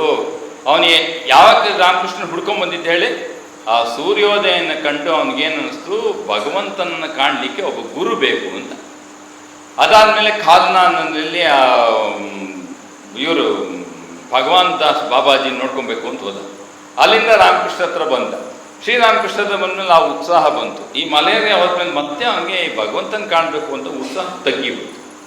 ಇತ್ತು, ಆದರೆ ಅದು ನೆನಪಾದಾಗೆಲ್ಲ ಅವ್ನಿಗೆ ಅನಿಸ್ತಾ ಇತ್ತು, ಇಲ್ಲ ಅವ್ರ ಹತ್ರ ಹೋಗಿದ್ದಕ್ಕೆ ನನಗೆ ಕಾಯಿಲೆ ಬಂತು ಅಲ್ವಾ. ಅದಕ್ಕೆ ಎಷ್ಟೋ ಜನ ಶ್ರೀರಾಮಕೃಷ್ಣ ಕಡೆಯಲ್ಲಿ ಹೇಳ್ತಾರೆ, ಕ್ಯಾನ್ಸರ್ ಕಾಯಿಲೆ ಬರ್ತಾರೆ ಶ್ರೀರಾಮಕೃಷ್ಣಗೆ. ಆವಾಗ ಶ್ರೀರಾಮಕೃಷ್ಣ ಹೇಳ್ತಾರೆ, ಯಾರು ನನ್ನ ಅಂತರಂಗಕ್ಕೆ ಸೇರಿದವರು ಅವರು ಉಳ್ಕೊಳ್ತಾರೆ ಇವಾಗ ಅಂತ. ಯಾರು ಅಂತರಂಗಕ್ಕೆ ಸೇರಲ್ವೋ ಅವರೇ ಅನ್ಕೊಳ್ತಾರೆ. ಅಲ್ಲ, ಜನರಲ್ ಆಗಿ ಏನು ಹೇಳ್ತಾರೆ, ಅಲ್ಲ ಇವರು ಏನೋ ಅವತಾರ ಅಂತೆ, ಏನೋ ಸಂತರಂತೆ, ಇವ್ರಿಗೆ ಕ್ಯಾನ್ಸರ? ಅವ್ರಿಗೆ ಬಂದದ್ದಲ್ಲ, ದೇಹಕ್ಕೆ ಬಂದದ್ದು. ದೇಹಕ್ಕೆ ಏನು ಬೇಕಾದ್ರೆ ಬರ್ಬೋದಪ್ಪ. ಅದಕ್ಕೆ ಶ್ರೀರಾಮಕೃಷ್ಣ ಹೇಳ್ತಾರೆ, ಎಷ್ಟೋ ಜನ ಈ ದೇಹವನ್ನು ನೋಡಿ, ಓ ಇವ್ರಿಗೆ ಕ್ಯಾನ್ಸರ್ ಗುಣ ಮಾಡ್ಕೊಳಕ್ಕಾಗಿಲ್ಲ, ಇವ್ರು ನಮ್ಗೇನು ಕೊಟ್ಟಾರು ಅಂತ ಹೊರಟೋಗ್ತಾರೆ. ಅದಕ್ಕೆ ರಾಮಕೃಷ್ಣ ಹೇಳ್ತಾರೆ, ಯಾರು ಅಂತರಂಗ ಭಕ್ತರೋ ಕಾಶಿಪುರಕ್ಕೆ ಬಂದಾಗ ಅವ್ರು ನನ್ನ ಬಳಿ ಈಗ ಉಳಿತಾರೆ. ಯಾಕೆ, ಅವ್ರನ್ನ ತಯಾರು ಮಾಡಿ ಮುಂದೆ ಈಗ ರಾಮಕೃಷ್ಣ ಮಠ ಅಂತ ಒಂದು ಸಂಘವನ್ನು ಮಾಡಬೇಕಾಗಿದೆ ಅವರು, ವಿವೇಕಾನಂದ ಹಿಡ್ಕೊಂಡು. So now he has to establish his avatara through an organisation later. ಹಾಗಾಗಿ ಈಗ ಅಂತರಂಗ ಭಕ್ತರು ಬೇಕು. ಎಲ್ಲರೂ ಜೊಡ್ಡು ಇದು ಎಲ್ಲ ಬೇಡ ಅವರಿಗೆ, ಅದೆಲ್ಲ ಹೊಟ್ಟೋಗ್ಬಿಡ್ಬೇಕು ಈಗ. ಆದ್ದರಿಂದ ಶ್ರೀರಾಮಕೃಷ್ಣ ಹೇಳ್ತಾ ಇದ್ದಾರೆ, ಈಗ ಅಂತರಂಗ ಭಕ್ತರು ಮಾತ್ರ ಉಳಿತಾರೆ. ಆದ್ದರಿಂದ ಇವನು ಮಂಜುಮದಾರ ಅಂದ್ಕೊಂಡ ಈ ಕಾಯಿಲೆಗೆ ಸೀಮಿತ ಮಾಡ್ಕೊಂಡ್ಬಿಟ್ಟ ಶ್ರೀರಾಮಕೃಷ್ಣ. ಓ ಇದಾಗಿ ಗಂಟಲು ನೋವು ಇವ್ರಿಗಾಗಿ ನನಗೆ ಹಿಂಗೆಲ್ಲ ತೊಂದರೆ ಆದ್ರಿಂದ ಬಹುಶಃ ಇವ್ರು ಸಂತರಲ್ಲ ಅಂತ ಕೈ ಬಿಟ್ಟು ಅವನು ಬೇರೆ ಬೇರೆ ನೆನಪಾದಾಗೆಲ್ಲ ಇದು ನೆನಪಾಗಿ ಬಿಟ್ಟ. ಸರಿ, ಅವನು ಒಂದು ಸ್ನೇಹಿತಿಗೆ ಅವ್ನಿಗೆ ಯಾವಾಗ ಹಾದಿ ತಪ್ತಾನೋ ಅವಾಗೆಲ್ಲ ಒಂದು ಏನೋ ಒಂದು ಕಾರಣದಿಂದ ಮತ್ತೆ ಲೈನಿಗೆ ಬರೋಂಗೆ ಮಾಡ್ತಾನೆ ಶ್ರೀರಾಮಕೃಷ್ಣ. ಹೋದ ಎಲ್ಲಿಗೆ, ತನ್ನ ಸ್ನೇಹಿತನ ಮನೆಗೆ ಒಂದು ದಿವಸ ಹುಡ್ಕೊಂಡು ಹೋದ. ಅವತ್ತು ಹಾಗೆ ಆಯಿತು, ಸ್ನೇಹಿತ ಇಲ್ಲ. ಅಲ್ಲಿ ಒಂದು ದಿನಪತ್ರಿಕೆ ಇತ್ತು, ನ್ಯೂಸ್ ಪೇಪರ್. ಅದರಲ್ಲಿ ಕೆಳಗಡೆ ಒಂದು ನೋಟ್ ಹಾಕಿದ್ದ, ಒಂದು ಮೆಸೇಜ್ ಅಥವಾ ನಿಮ್ಮ ಲೆಕ್ಕದಲ್ಲಿ ಒಂದು ಅಡ್ವರ್ಟೈಸ್ಮೆಂಟ್ ಏನೋ ಆ ಥರ. ಏನು ಹಾಕಿದ್ರು, ಇಂದು ಸಂಜೆ 5 ಗಂಟೆಗೆ ಶ್ರೀರಾಮಕೃಷ್ಣ ಪರಮಹಂಸರು ಭಕ್ತರನ್ನು ನೋಡಲು ಬಲರಾಮನ ಮನೆಗೆ ಬರಲಿದ್ದಾರೆ. ಇಷ್ಟೇ 2 ಸೆಂಟೆನ್ಸ್ ಇತ್ತು ಪತ್ರಿಕೆಯಲ್ಲಿ. ಇವನು ನೋಡ್ದ, ಯಾವಾಗ ಓದಿದ್ನೋ ನೋಡಿ ಹೇಗಿತ್ತು ಶ್ರೀರಾಮಕೃಷ್ಣ ಆಕರ್ಷಣೆ. ಯಾವಾಗ ಓದಿದ್ನೋ ಅವನ ಹಿಂದಿನ ಎಲ್ಲ ಆಲೋಚನೆಗಳು ಒಂದೇ ಸಲ ಧ್ವಂಸ ಆಗೋಯ್ತು. ಅವನಿಗೆ ತಕ್ಷಣ ರಾಮಕೃಷ್ಣ ಈಗಲೇ ನೋಡಬೇಕು ಅಂತ ಪತ್ರಿಕೆ ಓಡ್ ಬರ್ತಾನೆ ಬಲರಾಮ. ಅಲ್ಲಿವರೆಗೇನು ಆಲೋಚನೆ ಮಾಡ್ದ, ಸಾಧು ಸಂತರು ನೋಡಿದೆ, ನನಗೆ ಆ ಕಾಯಿಲೆ ಬಂತು, ಅದರಿಂದ ಹೋಗಲ್ಲ, ಅವನು ಸಾಧು ಅಲ್ಲ, ಹಿಂಗೆಲ್ಲ ಇತ್ತು. ಯಾವಾಗ ಪತ್ರಿಕೆ ಓದ್ನೋ ಇನ್ನಿರ್ಲಿಕ್ಕಾಗಿಲ್ಲ, ಸೀದಾ ಓಡ್ ಬಂದ ಬಲರಾಮ ಬೋಸ್ಗೆ. ಭರತಿಗಾಗಲೇ ಶ್ರೀರಾಮಕೃಷ್ಣ ಸಂಕೀರ್ತನ ನಡೀತಾ ಇದೆ, ಕೀರ್ತನ ನಡೀತಾ ಇದೆ, ಮೇಲ್ಗಡೆ ಶ್ರೀರಾಮಕೃಷ್ಣ ಎಲ್ಲ ಜೊತೆಗೆ ಹಾಡ್ತಾರೆ. ಶ್ರೀರಾಮಕೃಷ್ಣರು ಹರಿಸಂಕೀರ್ತನೆ ಆದಾಗ ನೃತ್ಯ ಮಾಡ್ತಾರೆ ರಾಮಕೃಷ್ಣದದು. ಅದು ಬರ್ತದೆ, ಸಿಂಹ ಸದೃಶವಾದ ನೃತ್ಯ, ಸಾಧಾರಣವಾದ ನೃತ್ಯ ಅಲ್ಲ. ಠಾಕೂರ್ ಸಮಾಧಿನಲ್ಲಿ, ಭಾವ ಸಮಾಧಿನಲ್ಲಿ ನೃತ್ಯ ಮಾಡೋದು, ಅದು ಅರ್ಧವಾಕ್ಯಾದಿಕೆ. ಸರಿ, ಚೈತನ್ಯನಿಗೂ ಉಂಟಾಗ್ತಿತ್ತು ಅಂತ ಚೈತನ್ಯ ಮಹಾಪ್ರಭು ಜೀವನವನ್ನು ಹೋಲಿಸಿ ಇವರೆಲ್ಲ ಹೇಳ್ತಾರೆ. ಸರಿ, ಇವೊಂದು ಆಯ್ತಾ, ಇದು ಶ್ರೀರಾಮಕೃಷ್ಣರು ನೃತ್ಯವನ್ನು ಮಾಡ್ತಾ ಇದ್ದಾರೆ, ಇವನ್ನೆಲ್ಲ ನೋಡ್ತಾ ಇದ್ದ. ಮಧ್ಯೆ ಸಮಾಧಿಗೆ ಹೋಗ್ತಾ ಇದ್ದಾರೆ, ತುಂಬ ಜನ ಇದ್ದಾರೆ, ಭಕ್ತಿದ್ದಾರೆ. ಜನ ಅಂದರೆ ಎಲ್ಲ ಭಕ್ತಿದ್ದಾರೆ. ಇವನು ಮೂಲೆಯಲ್ಲಿದ್ದ. ಸರಿ, ಹೇಗಾದ್ರೂ ಮಾಡಿ ಶ್ರೀರಾಮಕೃಷ್ಣಗೆ ಒಂದ್ಸಲ ನಮಸ್ಕಾರ ಮಾಡಿಬಿಡೋಣ, ಠಾಕೂರ್ಗೆ ನಮಸ್ಕಾರ ಮಾಡೋಣ. ಸರಿ, ಅವನು ಅಂದ್ಕೊಂಡ, ಸುಮ್ಮನೆ ಇದು ಕೇಳೋದು ಹೇಳೋದು ಬೇಡ. ಶ್ರೀರಾಮಕೃಷ್ಣ ಸಮಾಧಿಲಿದ್ದಾಗ ಮೆಲ್ಲಗೆ ಮುಂದಕ್ಕೆ ಹೋಗಿ ಅವ್ರ ಪಾದಧೂಳಿ ತೊಗೊಂಡು ಹೊಟ್ಟೋಗ್ಬಿಡೋದು ಅಂತ. ಜಾಸ್ತಿ ಯಾಕೆ ಹೇಳೋದು, ಮತ್ತೇನೋ ಕೇಳ್ತಾರೆ, ಇನ್ನೇನೋ ಯಾಕೆ ಕಾಣಿಸ್ಕೊಳ್ಳೋ, ಅವನಿಗೆ ವೆಯ್ಟ್ ಮಾಡ್ತಾ ಇದ್ದ. ಶ್ರೀರಾಮಕೃಷ್ಣ ಭಾವದಲ್ಲಿದ್ದಾರೆ. ಅವನು ಭಾಳ ಕಷ್ಟಪಟ್ಟು ಮುಂದೆ ಹೋದ. ಮುಂದೆ ಹೋಗಿ ಶ್ರೀರಾಮಕೃಷ್ಣ ಭಾವದಲ್ಲಿದ್ದಾರೆ. ಅವನು ಹೋಗಿ ಪಾದವನ್ನು ಹಿಂಗೆ ಮುಟ್ಟಿ ಪಾದಧೂಳಿ ತೊಗೊಂಡು ಹಿಂಗೇನು ಹೇಳಬೇಕು ಅಷ್ಟಕ್ಕೆ ಶ್ರೀರಾಮಕೃಷ್ಣರು ಅವನು ಬೆನ್ನ ಮೇಲೆ ಮೆಲ್ಲಿಗೆ ತಟ್ತಾರೆ. ಏನಪ್ಪ, ಎಷ್ಟು ದಿವಸ ಆಯಿತು ದಕ್ಷಿಣೇಶ್ವರಕ್ಕೆ ಬರದೆ, ನೀನು ನಿನ್ನ ಬಗ್ಗೆ ತುಂಬ ನೆನಪು ಮಾಡ್ಕೊಳ್ತಾ ಇದ್ದೇನೆ, ನಾನು ಬರಲೇ ಇಲ್ವೇ? ಅವನು ಎಕ್ಸ್ಪೆಕ್ಟೇ ಮಾಡಿರಲಿಲ್ಲ, ಅವ್ನು ನಮಸ್ಕಾರ ಮಾಡಿ ಹೋಗ್ಬಿಡೋದು ಅಂತ. ಯಾವಾಗ ಅವನು ನಮಸ್ಕಾರ ಮಾಡಿದೋ ಇನ್ನೇನು ಹೇಳಬೇಕು, ಶ್ರೀರಾಮಕೃಷ್ಣ ಬೆಂತಟ್ಟು ಹೇಳ್ದೆ, ಎಷ್ಟು ದಿನಗಳಾಗೋಯ್ತು, ತಿಂಗಳಾಗೋಯ್ತು, ನೀನು ಬರಲೇ ಇಲ್ವೇ, ನಿನ್ನ ಬಗ್ಗೆ ತುಂಬಾ ಆಲೋಚನೆ ಮಾಡ್ತಾ ಇದ್ದೀನಿ ನಾನು ದಕ್ಷಿಣೇಶ್ವರದಲ್ಲಿ, ಬರಲ್ವೇ ಅಂತ ಕೇಳ್ತಾರೆ. ಮಹಾಶಯರೇ, ನಾನು ಅನಾರೋಗ್ಯದಿಂದ ಬರಲಿಕ್ಕಾಗಲಿಲ್ಲ. ಸರಿ, ಮುಂದೆ ಬಾ. ಶ್ರೀರಾಮಕೃಷ್ಣ ಹೇಳಿದಾಗ ಅವನು ಹೇಳ್ತಾನೆ, ನನ್ನ ಹೃದಯ ಕರಗಿ ಹೋಯಿತು. ಅವನು ಬರ್ಕೊಂಡಿದ್ದಾನೆ, ಹೀಗೆ ಹೇಳ್ತಾನೆ, ನನ್ನ ಹೃದಯ ಕರಗಿ ಹೋಯಿತು ರಾಮಕೃಷ್ಣ ಹೀಗೆ ಹೇಳ್ತಾಗ. ಆಮೇಲೆ ಅವನು ಮತ್ತೆ ದಕ್ಷಿಣೇಶ್ವರಕ್ಕೆ ಬರಲಿಕ್ಕೆ ಪ್ರಾರಂಭ ಮಾಡ್ತಾನೆ. ಮಾಡಿದ ಮೇಲೆ ಸ್ವಾರಸ್ಯ ಏನು ಅಂತಂದರೆ, ಶ್ರೀರಾಮಕೃಷ್ಣಗೇನೋ ಸೇವೆ ಮಾಡಬೇಕು ಅಂತ. ಶ್ರೀರಾಮಕೃಷ್ಣ ಸೇವೆ ಏನು ಹೆಚ್ಚಿಗೆ ಅವಕಾಶ ಇರಲಿಲ್ಲ.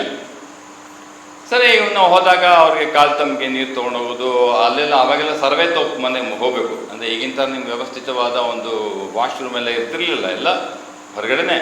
ಸ್ನಾನಕ್ಕೆಲ್ಲ ಗಂಗೆಗೆ, ಇನ್ನು ಮಿಕ್ಕಿದ್ದಕ್ಕೆ ಶ್ರೀರಾಮಕೃಷ್ಣ ಸರ್ವೆ ತೋಪಿನಿಂದ ಬರ್ತಿದ್ದಾರೆ ಅಂತಂದರೆ ಅವ್ರು ಬಹಿರ್ದಶೆಗೆ ಹೋಗಿ ಬರ್ತಾ ಇದೆ ಅಂತ ಅರ್ಥ. ವಚನದಲ್ಲಿ ಅಷ್ಟೇ ಇರ್ತದೆ. ಸರಿ, ಇದಕ್ಕೆಲ್ಲ ಕಾಲು ತಮ್ಗೆ ನೀರು ತೊಗೊಂಡು ಹೋಗೋದು, ಬರೋದು, ಹೀಗೆ ವ್ಯವಸ್ಥೆ ಮಾಡ್ಕೊಂಡಿದ್ದ. ಯಾರು? ದೇವೇಂದ್ರ.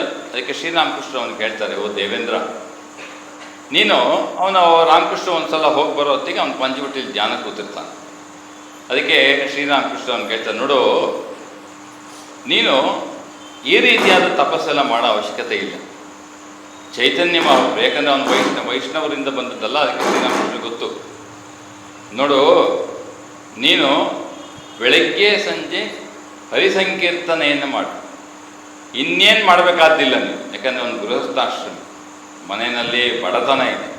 ಅವನು ತಪಸ್ಸು ಮಾಡಲಿಕ್ಕೆ ಅವ್ನಿಗೆ ಅಧಿಕಾರ ಅಂತಂದರೆ ಇನ್ನೂ ಪರ್ಮಿಷನ್ ಇಲ್ಲ. When you have accepted a family life, it's our responsibility to take care a family life. ಭಗವಂತನೇ ಬಿಟ್ಕೊಡೋವರೆಗೂ ಆ ಜವಾಬ್ದಾರಿ ತಪ್ಪಿಸ್ಕೊಳ್ಳೋಕ್ಕಾಗೋದಿಲ್ಲ. ಹಾಗಾಗಿ ಶ್ರೀರಾಮಕೃಷ್ಣ ಹೇಳ್ತಾರಂಗೆ, ನೋಡು, ನೀನೇನು ಮಾಡಬೇಕಾಗಿಲ್ಲ. ಹಗಲು ಮತ್ತು ರಾತ್ರಿ 2 ಹೊತ್ತು ಹರಿಸಂಕೀರ್ತನೆಯನ್ನು ಮಾಡಿ. ಚೈತನ್ಯ ಮಹಾಪ್ರಭು ಕೂಡ ಇದನ್ನೇ ಹೇಳಿದ್ದು. ಸರಿ, ಅವನು ಹೋದ. ಬಟ್ ಅವನಿಗೆ ಅದರಲ್ಲಿ ಜಾಸ್ತಿ ದಿವಸ ಮತ್ತೆ ಅವನ ಕೆಲಸ ವೃತ್ತಿನ, ಅವನು ಏನೊಂದು ವೃತ್ತಿ ತೊಗೊಂಡಿದ್ನೋ ಒಂದು ಥಿಯೇಟ್ರಲ್ಲಿ. ಆ್ಯಕ್ಚುಲಿ ಇಲ್ಲಿ ಗಿರೀಶ್ ಚಂದ್ರ ಘೋಷ್ ಸ್ಟಾರ್ ಥಿಯೇಟ್ರಲ್ಲಿ ಕೂಡ ಮಂಜುಮ್ದಾರ್ ಕೆಲಸ ಮಾಡ್ತಿರ್ತಾನೆ as a manager. Because of ಈ ಮಂಜುಮ್ದಾರ್ ದೆಸೆಯಿಂದಲೇ ಗಿರೀಶ್ ಚಂದ್ರ ಘೋಷ್ ಶ್ರೀರಾಮಕೃಷ್ಣ ಸಂಪರ್ಕಕ್ಕೆ ಬರೋದು. ಅವನು ಒತ್ತಾಯ ಮಾಡಿ ಕರ್ಕೊಂಡ್ಬಂದಿರ್ತಾನೆ. ಇದೆಲ್ಲ ಒಂದು ಕತೆ. ಸರಿ, ಇವನೇನು ಮಾಡ್ದ, ಅದಕ್ಕೆ ಇದನ್ನು VRS ರೆಸಿಗ್ನೇಷನ್ ಕೊಟ್ಬಿಟ್ಟು ಮನೇಲಿ ಬಂದು ದೀರ್ಘವಾದ ಬಾಗಿಲು ಹಾಕೊಂಡು ಸಾಧನೆ ಶುರು ಮಾಡಿಬಿಡ್ತಾರೆ. ಅಲ್ಲಿ ಒಂದು ಘಟನೆ ತಾನೇ ವರ್ಣನೆ ಮಾಡ್ತಾನೆ. ಒಂದು ದಿವಸ ಅವನು ಭಾಳಷ್ಟು ನಾಮಸ್ಮರಣೆ ಪೂರ್ತಿ ಮುಳುಗೋಗಿರ್ತಾನೆ. ಒಂದು 7-8 ಜನ ಮಹಿಳೆಯರು ಕಾಣಿಸ್ಕೊಳ್ತಾರೆ. ಅವರು ಬಿಳಿ ಸೀರೆ ಉಟ್ಟಿರ್ತಾರಂತೆ, ತಿಲಕ ಹಾಕ್ಕೊಂಡಿರ್ತಾರೆ. ಎಲ್ಲರೂ ಇನ್ನು ಮುಂದೆ ಬಂದು ನಿಲ್ತಾರೆ, ನಮಸ್ಕಾರ ಮಾಡ್ತಾರೆ, ಹೊರಟೋಗ್ತಾರೆ. ಎಲ್ಲಿಂದ ಬಂದರು, ಎಲ್ಲಿ ಹೋದರು, ಯಾಕೆ ಬಂದರು, ಇದ್ರ ಮಧ್ಯೆ ಜಗಳ ಆಗುತ್ತೆ. ಅವನಿನ್ನೂ ಹುಡುಗ, ಬಹುಶಃ 15 ಇರ್ಬೋದು, 16 ಆ ವಯಸ್ಸು. ಕಡೆದಾಗಿ ಈ ಜಗಳದ ಮಧ್ಯೆ ಇವನು ಹೆಂಗೋ ಸಿಕ್ಕಾಕೊಂಡು, ಇವನು ಏನೋ ಸತ್ಯ ಹೇಳ್ದ, ಅದರಿಂದ ಬೇರೆಯವ್ರಿಗೆ ತೊಂದರೆ ಆಯಿತು ಅಂತ ಅವನೇನು ಮಾಡ್ತಾರೆ, ಒಂದು ಗ್ರೌಂಡ್ನಲ್ಲಿ ಇವನ್ ಕಾಲು ಹಿಡ್ಕೊಂಡು ಬೆನ್ನನ್ನು ಭೂಮಿಗೆ ತಾಗಿಸಿ ದರ ಎಷ್ಟೋ ರೌಂಡ್ ಹೊಡಿಸ್ತಾರೆ. ಅವನಿಗೆ ಬೆನ್ನೆಲ್ಲ ಉಜ್ಜಿ ಚರ್ಮ ಎಲ್ಲ ಕಿತ್ತೋಗಿ ರಕ್ತ ಬರುತ್ತೆ. ಆದರೆ ಅವನ ಹೇಳ್ತು, ಒಂದು ಮಾತು ಎತ್ತಲ್ಲ. ಈ ಮಟ್ಟದ ಸಹನೆ ನಾನು ಅವಾಗ ಅಂದ್ಕೊಂಡೆ ಇದೆಲ್ಲ ದೌರ್ಬಲ್ಯ ಅಂತ ನಂದು. ಬಟ್ ದೌರ್ಬಲ್ಯ ಅದು. ಅವನ ಸಹನೆಯ ಶಕ್ತಿಯ ಅವನು ಉತ್ತುಂಗ ಅವಸ್ಥೆ. ಅವನು ಮಾಸ್ಟರ್ ಅವನು ಇಡೀ ಜೀವನ. ಅವ್ರ ಅಪ್ಪ ಒಂದ್ಸಲ ಹೇಳ್ತಾನೆ, ನೀನು ಏನು ಕಪ್ಪೆ ತಿಂತೀಯ ಅಂತ. ಅವ್ರ ಅಪ್ಪ ಹೇಳ್ದಂತ ಹೋಗಿ ಕಪ್ಪೆ ತಿಂತಾನ. ಎದುರುಗಡೆ ಇದ್ದು ಒಂದು ಸತ್ತಿರುತ್ತೆ ಕಪ್ಪೆ. ಅವ್ರ ಅಪ್ಪನ ಮಾತು ಬೆಲೆ ಕೊಡಬೇಕು ಅಂತ ಹೇಳಿ ಅವನೆಲ್ಲ ಸತ್ಯವಾಕ್ಯ ಪರಿಪ ಅಂದರೆ 100ಕ್ಕೆ 100 ಅವ್ರದ್ದು. ಅಪ್ಪ ನೀನೇನು ಕಪ್ಪೆ ತಿಂದು ಜೀವನ ನಡೆಸ್ತೀಯ ಅಂತ. ಅಪ್ಪ ನನಗೆ ಆಗುತ್ತೆ ಅಂತ ಹೇಳಿ ಅದೊಂದು ಎದುರುಗಡೆ ಅವ್ನು ಕಪ್ಪೆ ಸತ್ತಿರ್ತದೆ, ಬಾಯಿಗೆ ಹಾಕೊಂಡ್ಬಿಡ್ತಾನೆ, ತಿಂದೇ ಬಿಡ್ತಾನೆ. ಶ್ರೀಮಾತೆ ಶಾರದಾದೇವಿಯಲ್ಲಿ ಎಂಥ ಭಕ್ತಿ ಆತನಿಗೆ ಅಂತಂದರೆ, ಮಾತೆ ಶಾರದಾದೇವಿಯವ್ರ ಹತ್ರ ಬರ್ತನಿಗೆ ಅವ್ನು ಸಮಾಧಿಗೆ ಹೋಗ್ತಾನೆ. ನಾಗಮಾಶಯ ಈ ಬಿಕಮ್ ಸೋ ಮಚ್ ಎಕ್ಸೂಬರೆಂಟ್ ವಿತ್ ಭಾವ. ಉದ್ಬೋಧನೆಗಾಗಲಿ ಎಲ್ಲ ಬಂದಾಗ ಅದಕ್ಕೆ ಶ್ರೀಮಾತೆಯವರು ಶ್ರೀಮಾತೆಗೆ ಯಾವ ಪುರುಷರನ್ನು ಮುಟ್ತಿರಲಿಲ್ಲ. ನಾಗಮಾಶೆಯನ್ನು ಮುಟ್ತಾಯಿತ್ತು. ಕೂರಿಸಿ ಅವನಿಗೆ ಅವರೇ ತಿನ್ನಿಸಿ ಅವ್ನು ಸ್ವಲ್ಪ ಭಾವದಿಂದ ಕೆಳಗಿಳಿಸಿ ಅವ್ನು ಕಳಿಸ್ತಾ ಇದ್ದ. ಇಂಥ ನಾಗಮಾಶೆ ಅವನು ಸನ್ಯಾಸ ತಗೋಬೇಕು ಅಂತಾನೆ. ಶ್ರೀರಾಮಕೃಷ್ಣ ಬೇಡ. ಯಾಕೆ? ನೀವೆಲ್ಲ ಗೃಹಸ್ಥರಿಗೆ ಆದರ್ಶ ತೋರಿಸ್ಬೇಕು. ಅದಕ್ಕೆ ನನ್ನಲ್ಲಿ ಆದರ್ಶ ಗೃಹಸ್ಥರು ಬೇಕು. ಅದಕ್ಕಾಗಿ ನಿಮ್ಮನ್ನ ಗೃಹಸ್ಥಾಶ್ರಮದಲ್ಲಿರ್ತೀವಿ. ಮಾಸ್ಟರ್ ಹೇಳ್ತಾರೆ, ನೀನು ಆದರ್ಶ ಗೃಹಸ್ಥನಾಗಿರು. ರಾಮಚಂದ್ರ ದತ್ತ, ನೀನು ಆದರ್ಶ ಗೃಹಸ್ಥನಾಗಿರು. ನಾಗಮಾಷ, ನೀನು ಆದರ್ಶ ಗೃಹನಾಗಿರು. ಯಾಕೆ? ಅವನಿಗೆ ಆದರ್ಶ ಗೃಹಸ್ಥನೂ ಹೌದು ಯಾರು? ಶ್ರೀರಾಮಕೃಷ್ಣ. ಆದರ್ಶ ಸನ್ಯಾಸಿ ನೀವು. ಇದೆಲ್ಲ ಆಗ್ಲಿಕ್ಕೆ ಸಾಧ್ಯನಾ? ಭಾವಿಸಿ. ಸನ್ಯಾಸಿ ಆಗ್ಬೋದು ಆದರ್ಶ, ಅಥವಾ ಆದರ್ಶ ಗೃಹಸ್ಥನಾಗ್ಬೋದು. ಎರಡು ಒಟ್ಟಿಗೆ ಹೆಂಗೆ? ಶ್ರೀರಾಮಕೃಷ್ಣ ಮಾತ್ರ ಅವನು ಸಂಸಾರಸ್ಥನಾದ ಮೇಲೆ ಸನ್ಯಾಸ ತಗೊಂಡಿದ್ದು. ಅದು ಏನು ಹೇಳ್ತಾನೆ ತೋತಾಪರಿಗೆ, ನನ್ನ ಅಮ್ಮಂಗೆ ಹೇಳ್ಬೇಡ, ಬೇಜಾರು ಮಾಡ್ಕೊಂಡ್ಬಿಡ್ತಾಳೆ. ಚಂದ್ರಮಣಿ ದೇವಿ ಇನ್ನೂ ಬದುಕಿದ್ದಾಳೆ. ನಾನು ಸನ್ಯಾಸ ತಗೊಂಡ್ಬಿಟ್ಟಿದ್ದೀನಿ ಅಂತಂದ್ರೆ ಅವಳಿಗೆ ಸ್ವಲ್ಪ ಕಷ್ಟ ಆಗುತ್ತೆ. ಅದರಿಂದ ನೀನು ಗುಪ್ತವಾಗಿ ನನಗೆ ಸನ್ಯಾಸ ಕೊಡೋದಿದೆ. ಅದಕ್ಕೆ ಪಂಚವಟಿನಲ್ಲಿ ಹೋಗಿ ಅವನು ರಾತ್ರಿ 3 ಗಂಟೆಗೆ ವಿರ್ಜಾ ಹೋಮ ಮಾಡಿಸಿ ತೋತಾಪರಿ ಅವ್ನಿಗೆ, ಯಾಕೆ ಅದ್ವೈತ ವೇದಾಂತವನ್ನು ತಿಳ್ಕೊಬೇಕು ಅಂದರೆ ಸಂಪ್ರದಾಯದಲ್ಲೇನು ಸನ್ಯಾಸಿ ಆಗಿದ್ರೆ ಮಾತ್ರ ಸಂಪ್ರದಾಯ ತಿಳ್ಕೊಬೋದು ಅಂತ. ಈಗೆಲ್ಲ ಸಾಕಷ್ಟು ಪರಂಪರೆ ಬದಲಾಗ್ತಾ ಇದೆ. ಆದರೆ ಮೂಲ ಪರಂಪರೆಯಲ್ಲಿ ಯಾರಿಗಾರೋ ಅವ್ರು ಅದನ್ನೆಲ್ಲ ಪಾಲಿಸ್ತಾರೆ ಅಂತ ಇಟ್ಕೊಳ್ಳಿ. ಅದರಿಂದ ಶ್ರೀರಾಮಕೃಷ್ಣ ಅವನ ಆದರ್ಶ ಸನ್ಯಾಸಿ. ಅವನು ಆದರೆ ಕಾವಿ ಬಟ್ಟೆ ಹಾಕಲಿಲ್ಲ. ಆದರ್ಶ ಗೃಹಸ್ಥ. ಆದರೆ ಗೃಹಸ್ಥಾಶ್ರಮ ಲೌಕಿಕ ದೃಷ್ಟಿಲಿ ಏನೋ ನಡೆಸಿದ್ನ? ಎಂದೂ ಇಲ್ಲ. ಅದಕ್ಕೆ ಅವನು ಇವ್ರಿಗೆಲ್ಲ ಹೇಳ್ತಾನೆ, ನಾಗಮಹಾಶಯರಿಗೆ ಮತ್ತು ಮಾಸ್ಟರ್ ಮಹಾಶಯರಿಗೆ, ನೀವೆಲ್ಲ ಸನ್ಯಾಸ ತೆಗೆದುಕೊಳ್ಳುವಂತಿಲ್ಲ, ನೀವೆಲ್ಲ ಆದರ್ಶ ಗೃಹಸ್ಥರು. ನರೇಂದ್ರಾದಿಗಳಿಗೆ, ನರೇಂದ್ರನ ವಿಚಾರ ನೋಡಿ, ಸುಮ್ಮನೆ ಒಂದು ಎಕ್ಸಾಂಪಲ್. ನರೇಂದ್ರ, ಶ್ರೀರಾಮಕೃಷ್ಣ ಏನು ಮಾಡಿದ್ರು ನರೇಂದ್ರನ ವಿಚಾರವಾಗಿ? ನರೇಂದ್ರನಿಗೆ ಮನೆ ಪರಿಸ್ಥಿತಿ ಇನ್ನೇನು, ವಿಶ್ವನಾಥ್ ದತ್ತ ಅವನು ಅವತ್ತೇ ಅವ್ನು ನೋಡು, ವಿಶ್ವನಾಥ್ ಇವನಿಗೆ ನರೇಂದ್ರನಿಗೆ ಹೇಳ್ತಾರೆ, ಮದುವೆ ಆಗಪ್ಪ. ನರೇಂದ್ರ ಇಲ್ಲ ಅಂತ ಹೇಳ್ತಿರ್ತಾನೆ. ಕೊನೆಗೆ ಎಲ್ಲಿವರೆಗೂ ಬರ್ತದೋ, ನರೇಂದ್ರನಿಗೆ ಗೊತ್ತಿಲ್ಲದೆ ಒಂದು ಹುಡುಗಿನ ನಿಶ್ಚಯ ಮಾಡಿಬಿಟ್ಟಿರ್ತಾರೆ. ಯಾರು? ವಿಶ್ವನಾಥ್ ದತ್ತ. ಯಾವ ರೀತಿ? 10,000 ವರದಕ್ಷಿಣೆ. 1884 ನರೇಂದ್ರನ ಹೊಲ್ಸು ತೊಗೊಂಡ್ರೆ ಅವರು ಹುಡುಗಿ ಕಡೆಯವರು ನರೇಂದ್ರನ ಮನೆಗೆ 10,000 ವರದಕ್ಷಿಣೆ ಕೊಡ್ತಾರಂತೆ. ಅಷ್ಟೇ ಅಲ್ಲ, ನರೇಂದ್ರನನ್ನ ಲಂಡನ್ಗೆ ಕಳಿಸಿ ಬ್ಯಾರಿಸ್ಟರ್, ಲಾಯರ್, ದೊಡ್ಡ ಲಾಯರ್ ಆಗಿ ಮಾಡ್ತೀವಿ ಅಂತ ಮಾತು ಕೊಟ್ಟಿರ್ತಾರೆ. ಶ್ರೀರಾಮಕೃಷ್ಣರಿಗೆ ಯಾರೋ ಒಂದು ಸುದ್ದಿ ಹೇಳ್ತಾರೆ, ಮಹಾಶಯರೇ ಈಗ ನರೇಂದ್ರನ ಮಾತುಕತೆ ನಡೀತಾ ಇದೆ, ನಿಶ್ಚಯ ಆಗುತ್ತಂತೆ ಅಂತ. ಶ್ರೀರಾಮಕೃಷ್ಣರಿಗೆ ಅದೇ ಹೊಡೆದು ಬಿಡ್ತು. ಸೀದಾ ಹೋಗ್ತಾರೆ ಕಾಳಿ ಹತ್ರ. ಏನಮ್ಮ, ಅವನ್ನ ನಿನ್ನ ಮಾಯಾಪಾಶದಲ್ಲಿ ಬಂಧನ ಮಾಡಬೇಕು ಅಂತ ತಿಳ್ಕೊಂಡಿದ್ಯಾ ನೀನು? ಏನೋ ಮಾಡಮ್ಮ. ಅದಾಗ ಮಾರನೇ ವಿಶ್ವನಾಥದ ತೀರೇ ಹೋಗ್ತಾರೆ.